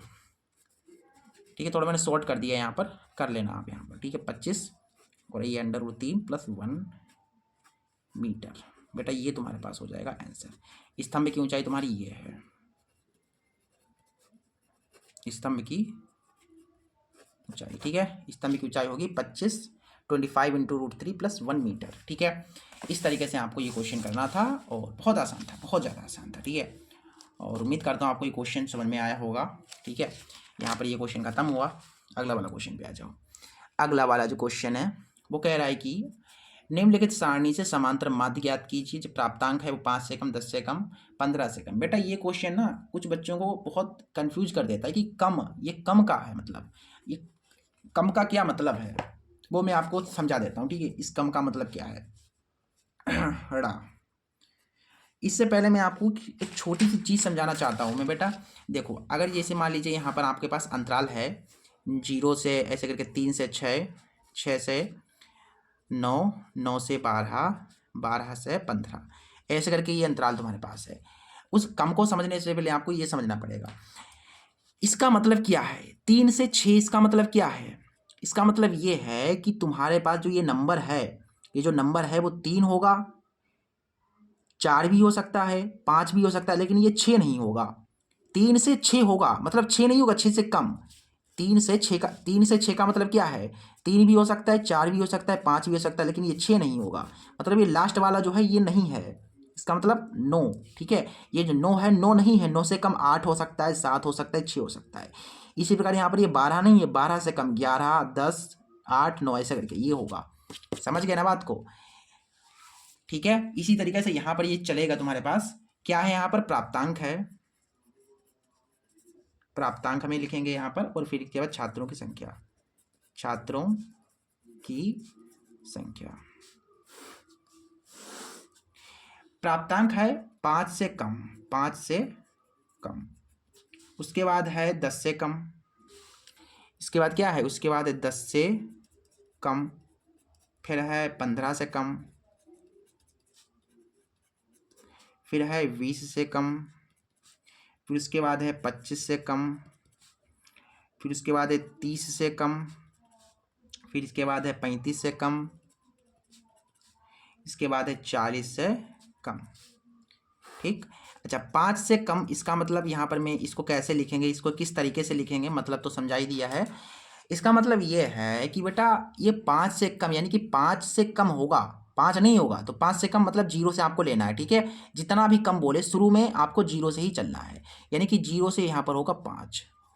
अब यहाँ पर देखो 10 से कम, 10 से कम का मतलब यहाँ का जो नंबर होगा इसको यहाँ पर लिखना है, मतलब पहले वाला जो आपने लिखा था उसका जो लास्ट वाला नंबर होगा उसको पहले, यानी कि हाईएस्ट क्वांटिटी पहले लिखनी है, और इसका ये 10। अब इसका देखो हाईएस्ट नंबर 10 था, इसको यहाँ पर लिख दो, फिर ये 15, ऐसे करके ये 15 है इसका हाईएस्ट नंबर, फिर ये 20।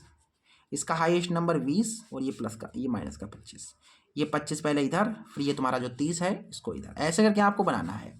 ये 30 है इधर और ये 35, फिर ये 35 इधर और ये तुम्हारा 40 है। इस तरीके से बनाना है आपको, ठीक है। समझ में आ गया ना? भूलोगे तो नहीं भूलोगे ना, बहुत बढ़िया।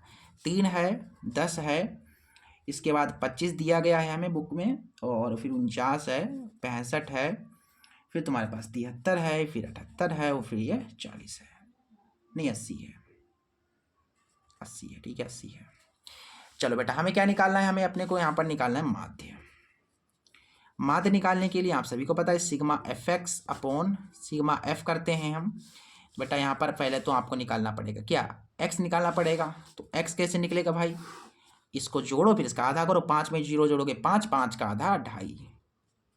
इसी प्रकार से 10 में 5 जोड़ोगे 15, 15 का आधा 7.5, 15 10 35, 35 का आधा 17.5, 15 और 20 35, ये 25 हो गए ना, 25 यहाँ पर होंगे, सॉरी 25 होंगे, 25 का आधा होगा 12.5, यहाँ पर होंगे।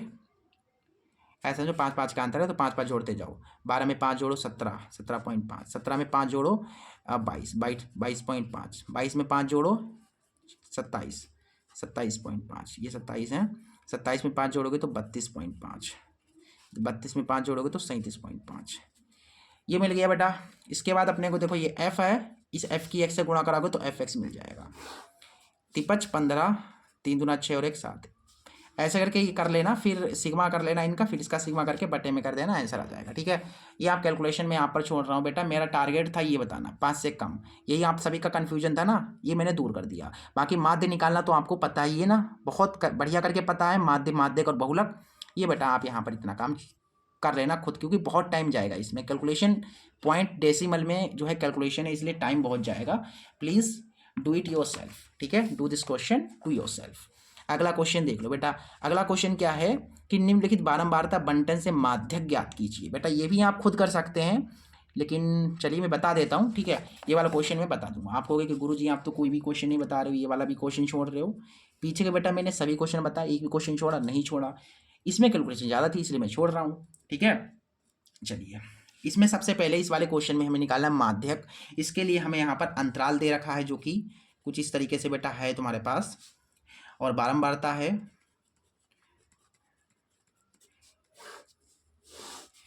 अंतराल है तुम्हारे पास 10 से 25, 25 से 40, 40 से 55, 55 से 70, 70 से 85, ऐसे है ना। 10 से 25, 25 से 40, 40 से 55, 55 से 70 और 70 से 85, ओके। एंड यहाँ पर बारंबारता क्या है? 3, 10, 20, 13 एंड लास्ट का 4। चलिए, माध्यक निकालना है हमें अब यहाँ पर। तो माध्यक निकालने के लिए सूत्र क्या होता है? माध्यक निकालने के लिए सूत्र होता है माध्यक बराबर L plus N/2 minus CF upon F into H। इसमें आपको CF चाहिए होगा, सबसे पहले CF बना लो, यानी कि संचयी बारंबारता बना लो। संचयी बारंबारता बनाने के लिए जो भी F होता है, इसका जो पहला आंकड़ा होगा उसको सेम रखना है, फिर क्रॉस में जोड़ना है। 10 में 3 जोड़ोगे 13, 13 में 20, 20 30 33, ये जोड़ोगे 30 40 46, 46 में 4 जोड़ोगे 50। ये जो लास्ट का नंबर है यही आपका n है, तो n आपको मिल गया 50। अच्छा, n कितना है? 50 से। उसके बाद मुझे देखो n तो मिल गया, फिर अपने को निकालना है f। अब आपको गुरुजी f है, ये पूरा f है बेटा, इसमें एक f ढूंढो। फ्रीक्वेंसी इसमें एक कौन सी है? इसमें जो सबसे बड़ा होगा वही f होगा। इस वाले f में जो सबसे बड़ा है वही f है। इसमें सबसे बड़ा 20 है, तो f तुम्हारा 20 है। इसके सामने वाले के ऊपर वाला बेटा CF होगा। f के पीछे वाला हमेशा L होता है, L 40 है। L कितना है? 40 है। f कितना है बेटा? 20 है। और CF कितना है? 13 है। अच्छा, H भी चाहिए होगा, तो H बेटा अंतर। तो बेटा अंतर कितने का आता है? कितने कितने का है? देखो 25 में से 10 गए 15, यानी कि 15। 40 में से 25 गए 15, 55 में से 40 गए 15, यानी कि 15 15 का अंतर है। क्लियर है? अब ये जो मान आए हैं इनको यहाँ पर रख दो। L कितना आया? L तुम्हारा आया यहाँ पर 40। N/2 करोगे, यानी 50/2 करोगे तो 25 आएगा। CF कितना आया? 13 आया।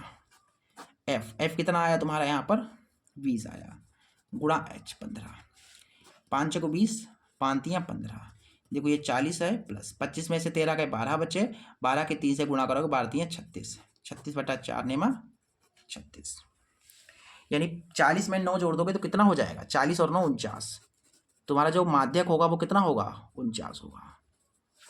ठीक है, माध्यक कितना है तुम्हारा बेटा 49 है। ठीक है, बहुत प्यारे से हो गया। ठीक है, बहुत आसानी से हो गया ना। ठीक है बेटा, अगला क्वेश्चन पे आ जाओ भाई, अगले क्वेश्चन पे आ जाओ। अगला यहाँ पर क्वेश्चन कह रहा है कि निम्नलिखित सारणी को हल कीजिए, निम्नलिखित समीकरण को हल कीजिए। ये समीकरण हमें दे रखी है जिसको हल करके x का मान अपने को निकालना है। देखो, एक समीकरण हल करने के लिए ना एक बोर्ड एग्जाम में क्वेश्चन आता है, समीकरण को हल करने के लिए कहेगा, और इस टाइप के कुछ क्रिटिकल क्वेश्चन होंगे, लेकिन इन क्वेश्चंस को कैसे आपको देखना है, कैसे इसको जो है इसके साथ कैसे डील करनी है वो आपको जानना पड़ेगा, तभी इन क्वेश्चंस को कर पाओगे। इस समीकरण, जैसे एक समीकरण पहले तो हमें दी गई है, समीकरण क्या है, यह है 2 × 2x - 1 बटा में x + 3 - 3 गुना x + 3 बटा 2x - 1 = 5। सबसे पहले आपको देखना है कि क्या ये चीज इसके बराबर है, ये वाला x देखो बेटा, क्योंकि तुम इसे ऐसे ही सॉल्व करने लगो कि इसकी गुणा इससे करा, इसकी गुणा इससे, तो बहुत क्रिटिकल हो जाएगा, कभी ना कर पाओगे। टाइम तुम्हारा 3 घंटे 15 मिनट मिलते हैं बेटा, इसी में चले जाएंगे तुम्हारे। ठीक है, तो अप्रोच क्या होगी भाई, देखो आपको देखना है कि इसका जो ये पार्टी इतनी बड़ी दिख रही है, क्या इस वाले के बराबर है। हम कहेंगे बिल्कुल सर, देखिए 2x - 1 इधर भी है, ये ऊपर है और इसमें नीचे है, इसमें देखो x + 3 नीचे है, इसमें ऊपर है, मतलब ये है कि इसका ये यहाँ पर जो भी नंबर होगा इसका उल्टा हमको यहाँ पर मिलेगा। ठीक है, अगर हम इस वाले को मान लेते हैं कुछ, जैसे कि मैंने माना कि ये जो तुम्हारे पास 2x - 1 बटा x + 3 है, इसको मैंने बाई मान लिया। ठीक है, तो देखो यहाँ से क्या होगा भाई, ये हमने बाई माना है, ये 3, मैंने बताया यहाँ पर अगर y है तो इसका उल्टा आपको यहाँ पर मिलेगा, यानी कि y है तो y का उल्टा क्या होगा, 1/y होगा, क्योंकि भाई किसी को भी उल्टा करने के लिए उसे 1 के बटे में डाल देते हैं, तो y को उल्टा करना है तो y को 1 के बटे में डाल दोगे, तो सिंपल सी बात है, इस यहाँ पर अपने को y का उल्टा यानी कि 1/y मिलेगा, और बराबर में 5। अब देखिए सॉल्व कीजिए, देखिए 2y है, 3 की 1 से गुणा होगी 3/y बराबर 5, y की इधर गुणा होगी 2y² माइनस का 3, y की इधर गुणा हो गया ऐसे करके, फिर y की इधर गुणा होगी 5y, यहाँ से अपने को मिलेगा 2y² प्लस का 5y इधर आएगी, हो जाएगा माइनस का 5, और ये माइनस का 3 है, बराबर में 0 है। अब आपको यहाँ पर फैक्टर करना है, आपको ऐसी संख्या सोचनी है जिनकी गुणा कराएं तो 2 3 अच्छे 6 आए, जिन्हें जोड़ें या घटाएं तो 5 आए, तो आपकी संख्या ऐसी होंगी 2 और 3, तो आपकी संख्या हो जाएंगी 2y - 3y, क्योंकि बेटा 2 और 3 की जब गुणा कराओगे तो 6 आएगा, और 2 3 को जोड़ोगे तो 5 आएगा। गुणनखंड करना तो आपको आता ही है। यहाँ से कॉमन तुम्हारे पास 2y है, ठीक है, कॉमन हो गया, यहाँ से चला गया 1, यहाँ से 3 कॉमन हो रहा है, तो बचेगा y माइनस, ठीक है, बराबर में 0।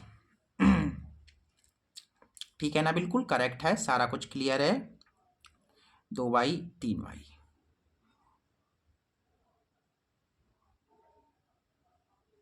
सॉरी, देखिए ऐसे करोगे तो नहीं होगा ना, ये गुणनखंड थोड़ा ऐसे नहीं करना है आपको गुणनखंड। देखो मैं कैसा बता रहा हूँ, ऐसी तो संख्याएं सोची जिनकी गुणा कराएं तो 6 आए, जिन्हें घटाएं, यहाँ पर लिखा हुआ है माइनस, यानी कि जिन्हें घटाएं तो 5 आए, तो ऐसी संख्याएं कौन सी होंगी, ऐसी संख्या होंगी 6 और 1। 6 और 1 की गुणा कराओगे, देखो 6 और 1 की गुणा कराओगे तो आपको 6 मिल जाएगा, और 6 में से 1 जाएगा तो 5 मिलेगा। यहाँ पर माइनस लगाए, यानी कि घटाने पर 5 मिलना चाहिए। ठीक है, अगर यहाँ पर प्लस होता तो हम यहाँ पर 2 और 3 ले सकते थे। ठीक है, तो देखो यहाँ से 2y² है, आपने संख्याएं 6 और 1 सोची हैं, तो यहाँ पर लिख दो पहले 6y प्लस का y और माइनस का 3 बराबर में 0। यहाँ से कॉमन तुम्हारा हो रहा है 2y, 1y बचा, 2 3 अच्छे बचे, यहाँ पर कॉमन तुम्हारा 1 होगा, यानी y - 3 बचेगा, और बराबर में 0। ये 2y + 1 कॉमन वाला एक साथ, और ये y - 3 दो बार हैं, इसको एक बार लिखना है, बराबर में 0। सबसे पहले हम इस 2y + 1 को डालते हैं जब 0 के बराबर, तो 2y बराबर प्लस का 1 उतर जाएगा, माइनस का 1 हो जाएगा, यानी कि y का मान मिलेगा मुझे -1/2, यानी कि y का मान 1 तो ये है, और एक क्या होगा देखो y-3 जो है उसको डालोगे 0 के बराबर तो y बराबर मुझे मिलेगा 3 और एक मान y का ये है। इन दोनों मानों को हम इस वाली समीकरण में रखेंगे। इस समीकरण ए मान सकते हैं आप, इस समीकरण ए में रखेंगे तब आपको x का मान मिल जाएगा। देखो सबसे पहले इस y बराबर रखेंगे 1/-(-1/2) इसमें, फिर आपको x का मान 1 मिलेगा। फिर क्या करोगे उसके बाद आपको y बराबर 3 भी रखना है। ये y बराबर 3 जो आया है उसको यहाँ पर रखना है तो आपको एक दूसरा मान मिल जाएगा x का। तो यानी कि x के 2 मान आएंगे यहाँ पर, ठीक है। सबसे पहले हम y बराबर रखेंगे -(-1/2) समीकरण ए में। तो समीकरण ए में y का मान रखने पर पहले हम ये रखेंगे, ठीक है, ये रखेंगे। सबसे पहले यहाँ पर क्या है 2x - 1/x + 3 बराबर y है। 2x - 1/x + 3 बराबर y है। y के स्थान पर 1/2 रखना है।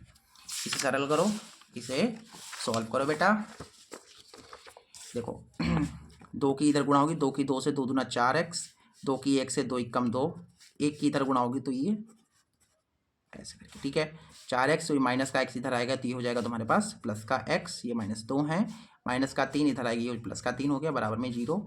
4 और 1 5x, यहाँ से 3 में से 2 चला गया तो 1 बचेगा, बराबर 0, यानी कि 5x प्लस का 1 उधर आ जाएगा, ये माइनस का 1 हो जाएगा। x बराबर -1/5 ये तुम्हारे पास आएगा x का मान। ये होगा इसका आंसर। अच्छा ये तो a का मान आया है। दूसरी बार आपको क्या करना है y बराबर 3 भी रखना है। अब क्या करते हैं, अब y बराबर 3 समीकरण ए में, समीकरण ए तुम्हारे पास ये है 2x - 1 2x - 1/x + 3 बराबर y के स्थान पर 3 रखना है की बार। 1 की इधर गुणा होगी तो 2x - 1, 3 की x से 3x, 3 की 3 से 3 × 9, 2x में से 3x चले गए, -x बचे, ये -1 -9 बराबर 0, -x माइनस ये हो जाएंगे, माइनस के उधर जाएंगे तो ये हो जाएंगे तुम्हारे पास प्लस के 10, यानी x का मान आपको एक मिलेगा -10। एक तो x का मान -10 है और एक है तुम्हारे पास -1/5, ठीक है, -1/5 और -10। तो अतः आपके x के मान आएंगे 1/5 और -10, -1/5 और -10, ये होगा तुम्हारा आंसर। बिल्कुल करेक्ट है। इस तरीके से आपको ये समीकरण हल करनी थी। इसका अथवा वाला क्वेश्चन कह रहा है कि 2 अंकों से बनी एक संख्या एवं उसके अंकों को उलटने पर बनी संख्या का योगफल 66 है। यदि संख्या के अंकों का अंतर 2 है तो संख्या ज्ञात कीजिए। ऐसा क्वेश्चन मैंने कई बार कराया बेटा, ठीक है। 2 अंकों की एक संख्या होती है, फिर हमें उसे ज्ञात करना होता है।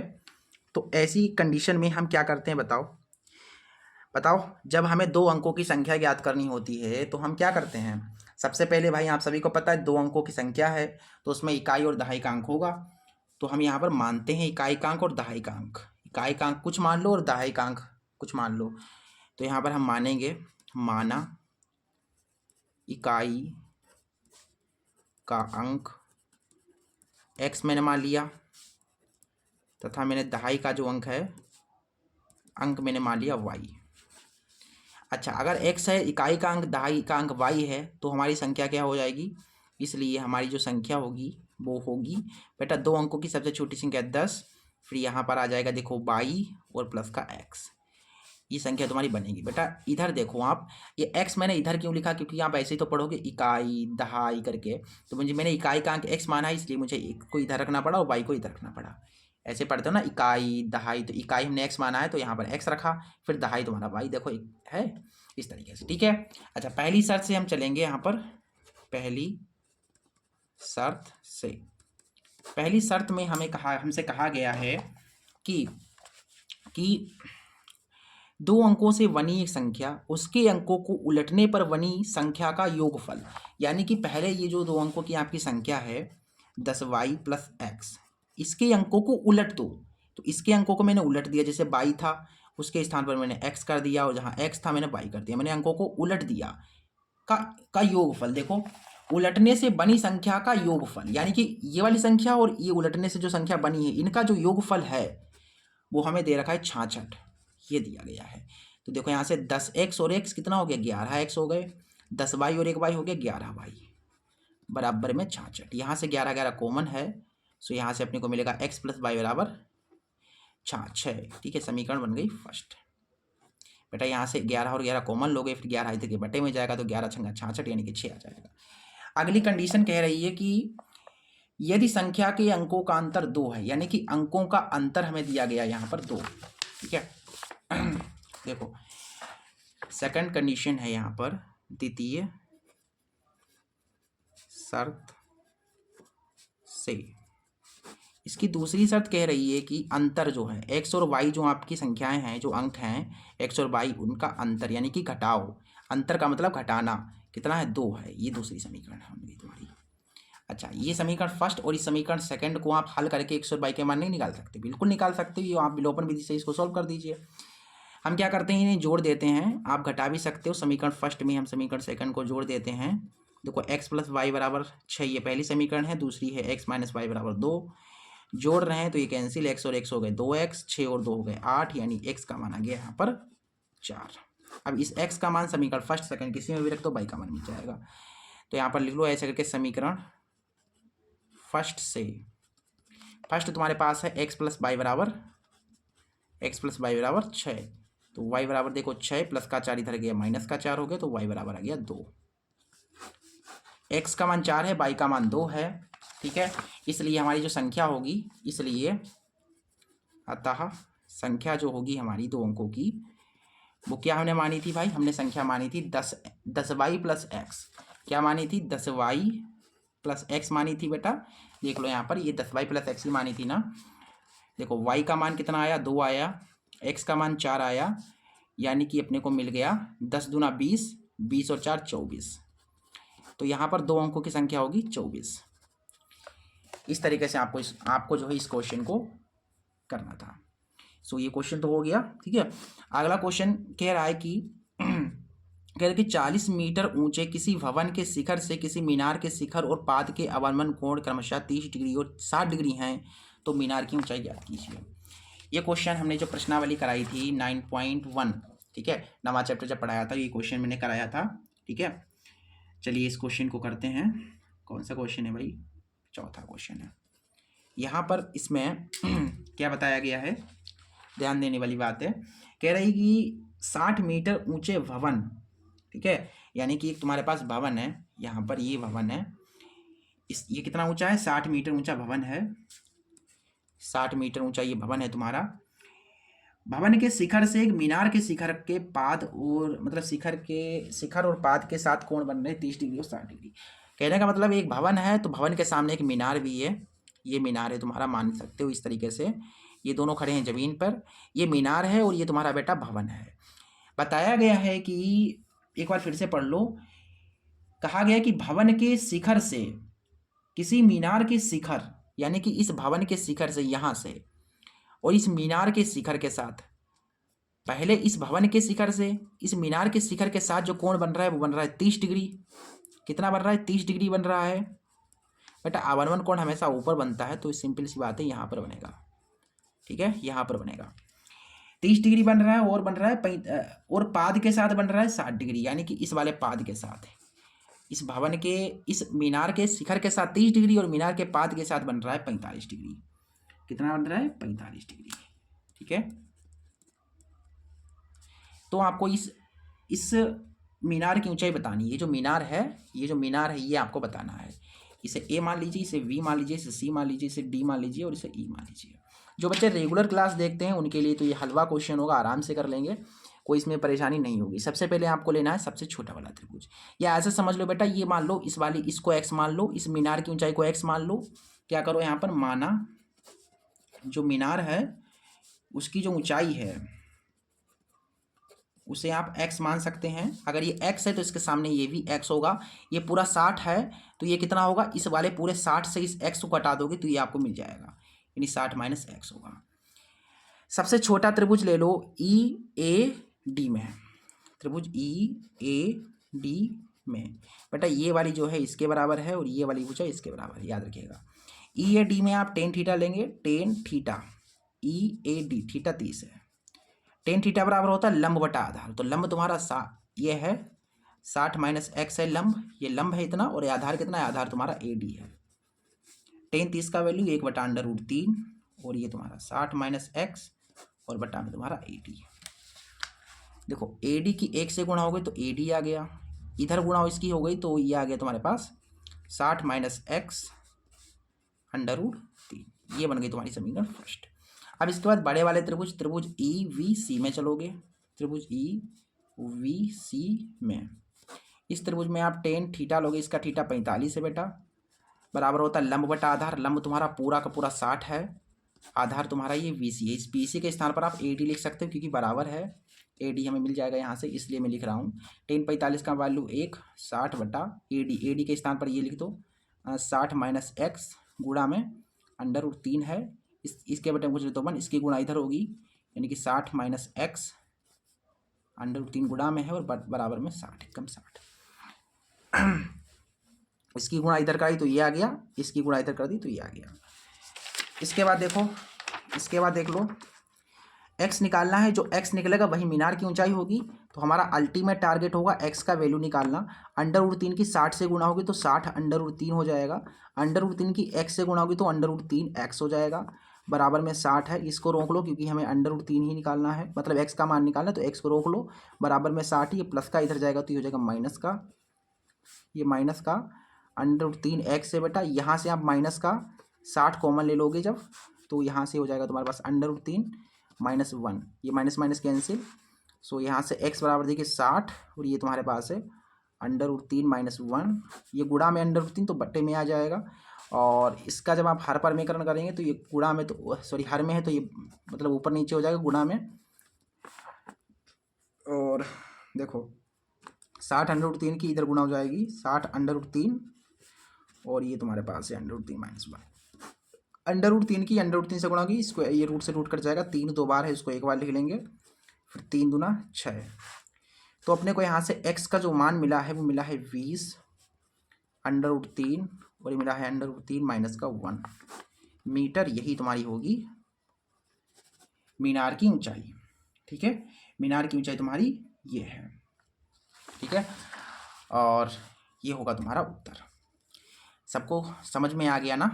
ठीक है, अच्छी बात है बेटा। इसमें जो है 40 आंसर आ रहा है। ठीक है, इसमें कितना आ रहा है, 40 आ रहा है। तो अगर आप इसे सॉल्व करोगे बेटा, इसकी गुणा इससे कराएंगे जब आप, ठीक है, ठीक है, देखो इसकी गुणा इससे कराएंगे। देखिए यहाँ पर मैं इसको सॉल्व कर देता हूँ थोड़ा, क्योंकि 40 आ रहा है। आप कुछ बच्चे कमेंट करेंगे कि आपका सर आंसर गलत है। बेटा आंसर कभी गलत ना होता है, कॉन्सेप्ट आपको जो थोड़ा सॉल्व करोगे ना तो आंसर आपको मिल जाएगा। आंसर गलत नहीं, हम कभी कॉन्सेप्ट तो गलत बताते ही नहीं है, कॉन्सेप्ट गलत नहीं बताते हैं। हो सकता है प्लस माइनस में कहीं मिस्टेक हो जाए तो आंसर गलत आ जाए, बाकी कॉन्सेप्ट तो कभी गलत नहीं बताते हैं। इसको सरल करोगे ना तो 40 मिल जाएगा आपको। देखो 20 √3 की पहले √3 से गुणा होगी, 20 √3 जो है पहले इस √3 से गुणा करेगा, फिर माइनस है, फिर 20 √3 की 1 से गुणा होगी। ठीक, ठीक है, 20 है, इसकी गुणा √3 की √3 से गुणा होगी, 3 आ जाएगा, फिर ये तुम्हारे पास 20 √3, 3 दूना 6, 60 माइनस 20, और ये √3 60 माइनस इसकी गुणा इधर 20, और √3 का जब मान आप रखेंगे यहाँ पर 1.7 के करीब होता है हमारे ख्याल से कुछ, तो आपको यहाँ पर 40 के करीब ही आपको जो है आंसर देखने को मिलेगा। ठीक है, लगभग आपको अप्रोक्सीमेटली आंसर आपका आ जाएगा।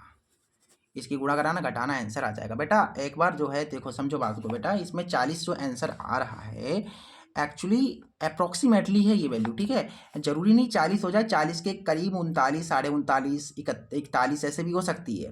ठीक है, 1-2 पॉइंट में आगे पीछे हो सकती है, तो उसमें कोई इशू मतलब बड़ा इशू इसमें कुछ है नहीं।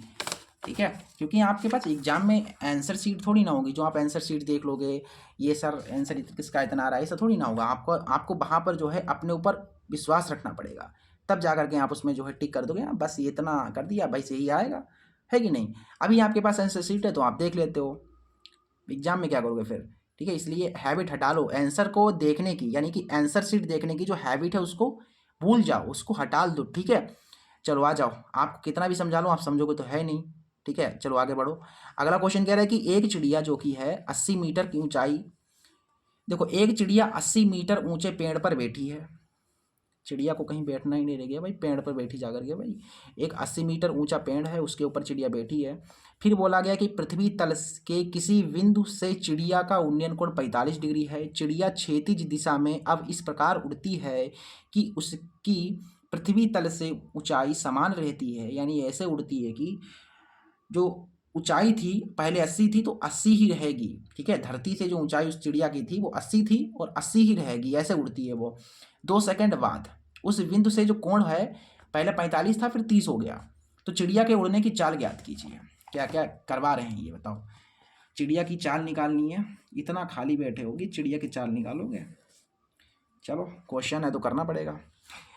देखो सबसे पहले एक पेड़ है जो कि कुछ इस तरीके से मैं बना लेता हूँ, मान लेता हूँ ये पेड़ है, इसके ऊपर कुछ इस तरीके से पत्ते लगे हुए हैं और यहाँ पर एक चिड़िया बैठी है, ऐसे करके बना लो। ये बैठी है चिड़िया, ठीक है, ये चिड़िया ऐसे करके बैठी है, ठीक है, ये चिड़िया बैठी है बेटा।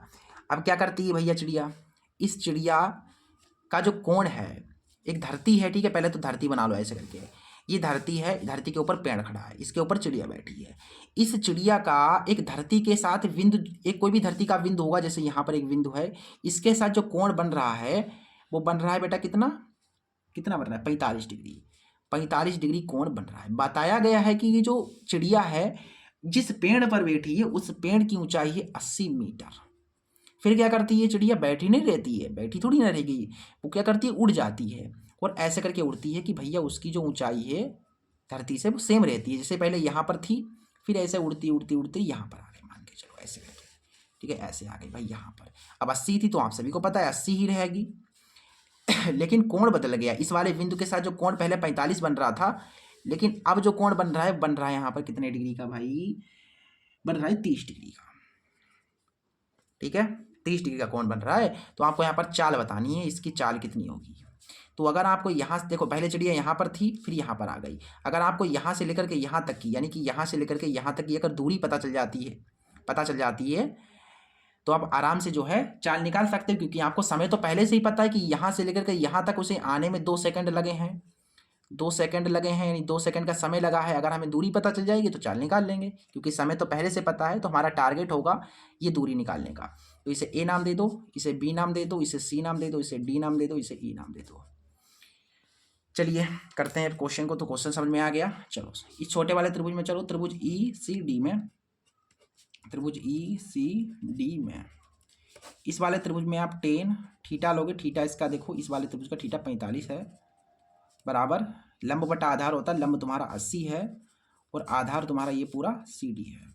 टेन 45 का मान 1 होता है, फिर ये 80 बटा में सी डी है, सी डी की 1 से गुणा होगी तो सी डी बराबर 80 आ जाएगा, यहाँ पर सी डी का मान 80 आ गया। इसके बाद बड़े वाले त्रिभुज में चलो, त्रिभुज बी ए डी में, वी ए डी में खाली बैठे हो तो कुछ नहीं कर रहे हो तो चिड़िया की चाल ही निकाल लो, चिड़िया की चाल ही निकाल लो भाई। अरे अच्छा भाई इस वाले में भी टेन ही थीटा है आपको लेना है, टेन थीटा बराबर आप सभी को पता है लंब बटा आधार होता है। सो यहाँ से देखो भाई टेन थीटा, इस वाले त्रिभुज का जो थीटा है वो 30 डिग्री है, लंब कितना है बेटा, लंब 80 है और आधार देखो ये पूरा आधार यहाँ से लेकर के यहाँ तक आधार तुम्हें मिलेगा ए सी प्लस सी डी, ए सी प्लस सी डी करने पर आधार मिल जाएगा। टेन 30 का वैल्यू 1/√3 होता है और ये 80 है, ए सी है, ठीक है, इस सी डी के स्थान पर आप 80 लिख दो क्योंकि सी डी बराबर 80 दे रखा है। इसकी गुणा इधर होगी तो ए सी प्लस 80, इसकी गुणा इधर होगी तो 80/√3 हो जाएगा। यहाँ से ए सी मिल जाएगा 80/√3 और प्लस का इधर आएगा, ये हो जाएगा माइनस का। कॉमन लेने पर 80 यहाँ से जब कॉमन लोगे तो 80 कॉमन आ जाएगा, √3 -1 बचेगा। ये आ गई तुम्हारे पास दूरी, ठीक है, ये दूरी आ गई भाई। अच्छा दिख रहा था आपको कि नहीं, ठीक है। अच्छा ये दूरी आ गई, हमने बताया था आपको कि यहाँ से लेकर के यहाँ तक की दूरी हमें मिल गई है, देख सकते हैं, मैंने बताया। तो दूरी अगर मिल गई तो चाल आराम से निकाल लोगे, इसलिए हम समय बराबर लगा, हमें समय बराबर पता है, समय बराबर होता है दूरी बटा चाल, दूरी बटा चाल। अब तो आप खुश हो गए हो कि सर अब तो आ गया, अब तो काम हो गया, दूरी बटा समय। तो यहाँ से देखो बेटा चाल मिल जाएगी अपने को, दूरी, दूरी कितनी है बेटा, दूरी यही तो है तुम्हारे पास 80/√3 -1, समय कितना था, समय 2 सेकंड था, 2 चौके 8। अब देखो चाल बराबर 40 गुणा √3 - 1। देखिए यहाँ पर 40 है, √3 का मान आपको रखना है कितना, देखिए √3 का मान रखना है 1.732, कितना रखना है 1.732, फिर -1 है तो ये 40 है, इससे चला जाएगा तो बचेगा 0.732। गुणा कराओगे जब तुम गुणा कराओगे तो तुमको यहाँ पर मिलेगा कितना 29.28, ठीक है, मीटर प्रति सेकंड, ये मिलेगा तुमको उत्तर। ठीक है, समझ में बात आ गई, क्लियर हो गया ना, सारा कुछ क्लियर। ठीक है, चलिए बहुत बढ़िया बहुत बढ़िया बहुत बढ़िया। ठीक है,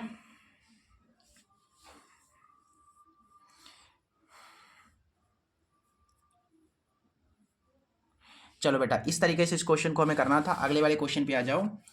अगला वाला क्वेश्चन कह रहा है कि धातु के एक ठोस गोले को पिघलाकर जिसकी त्रिज्या 10.5 सेंटीमीटर है, छोटे ठोस शंकुओं में दोबारा ढाला जाता है जिनकी प्रत्येक त्रिज्या 3.5 सेंटीमीटर और ऊंचाई 3 सेंटीमीटर है, तो कुल कितने शंकुआ बना सकते हो। ये देखिए क्वेश्चन है तुम्हारे पास, एक गोला है, उसको पिघलाया जाता है या उसको पिघलाया जाता है और उससे शंकु बनाए जाते हैं। ये क्वेश्चन है तुम्हारा 5वां। ये गोला है तुम्हारे पास, इस गोले की जो त्रिज्या है वो है 10.5 सेंटीमीटर। इस गोले को पिघला करके क्या किया जाता है, पिघलाया जाता है, ढाला जाता है, ठीक है, फिर बनाए जाते हैं शंकु। इससे कई शंकु बनाए गए बेटा। ठीक है, अब मुझे तो पता ना कितने शंकु होंगे, जैसे मैं आपको बता रहा हूँ इसमें शंकु बने हैं, अभी मैं निकालूंगा कितने शंकु बनेंगे। ठीक है, ये जो शंकु बन रहे हैं इनकी जो ऊंचाई होनी चाहिए वो होनी चाहिए 3 सेंटीमीटर, क्वेश्चन कह रहा है, हम नहीं कह रहे हैं, और इसकी जो त्रिज्या होगी वो 3.5 सेंटीमीटर होगी। अब कितने शंकु बनेंगे वो आपको निकालना है, n निकालना है आपको। ठीक है, नंबर ऑफ क्यूबाइड निकालना है यहाँ पर। सबसे पहले आपको पता है कि इसको हम पिघलाएंगे तो इनका आयतन बराबर होगा, यानी कि गोले का आयतन बराबर होगा शंकु का आयतन। ठीक है, क्योंकि पिघलाने पर आयतन बराबर रहता है, तो गोले का ठीक है, गोले का आयतन बराबर शंकुओं का आयतन, और n से गुणा करानी क्योंकि हमें शंकु निकालनी, तो शंकु में n से गुणा करा दो। गोले का आयतन होता है 4/3 πr³, और बेटा इसकी जो r है वो हम स्मॉल r मान लेते हैं और इनकी जो r है उनको कैपिटल R मान लेते हैं।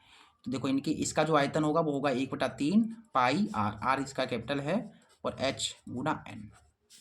ये देखिए 3 से 3 कैंसिल हो गया, 4, और पाई से भी पाई कैंसिल हो रहा है, केवल 4 और r। इसका r कितना है देखो बेटा 10.5 है, कितनी बार 3 बार, 3 बार लिखना है। और इधर देखो तुम्हारे पास r², r कितना है 3.5 है, कितनी बार लिखना है 2 बार लिखना है, और h कितना है 3 है। अच्छा यहाँ तक क्लियर है, सारा कुछ क्लियर है ना, बहुत बढ़िया। कहोगे कि सर यहाँ तक तो कोई दिक्कत ही नहीं है, इसमें कुछ आपने किया ही नहीं, आपने केवल मानों को रखा है। मैं कहूँगा बहुत बढ़िया, अब तो आप होशियार हो रहे हो। देखो यहाँ पर 4 है, 10.5 को लिखना है 3 बार, और इधर तुम्हारे पास है 3.5 इंटू 3 इंटू n।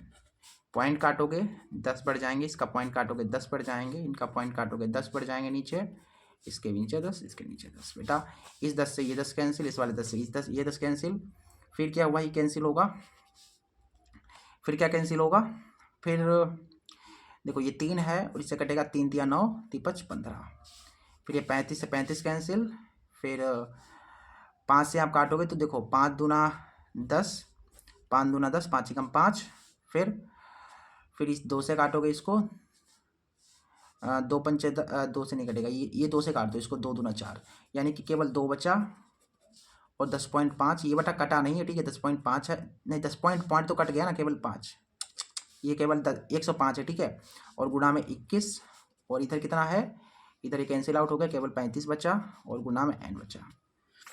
ठीक, और अगर आप काटेंगे 5 से तो 5 से थे 35, 5 दूना 10, 5 एकम 5, 7 × 21, यानी कि तुम्हारे पास n आएगा देखो एन इधर बचा केवल, और इसकी देखिए गुणा करा दीजिए। देखिए 2 तियाँ 6, 2 तियाँ 6 और 6 की 21 से गुणा कराएंगे, 6 कम 6, 6 दूना 12, 126 हमारे पास जो है शंकु बनेंगे।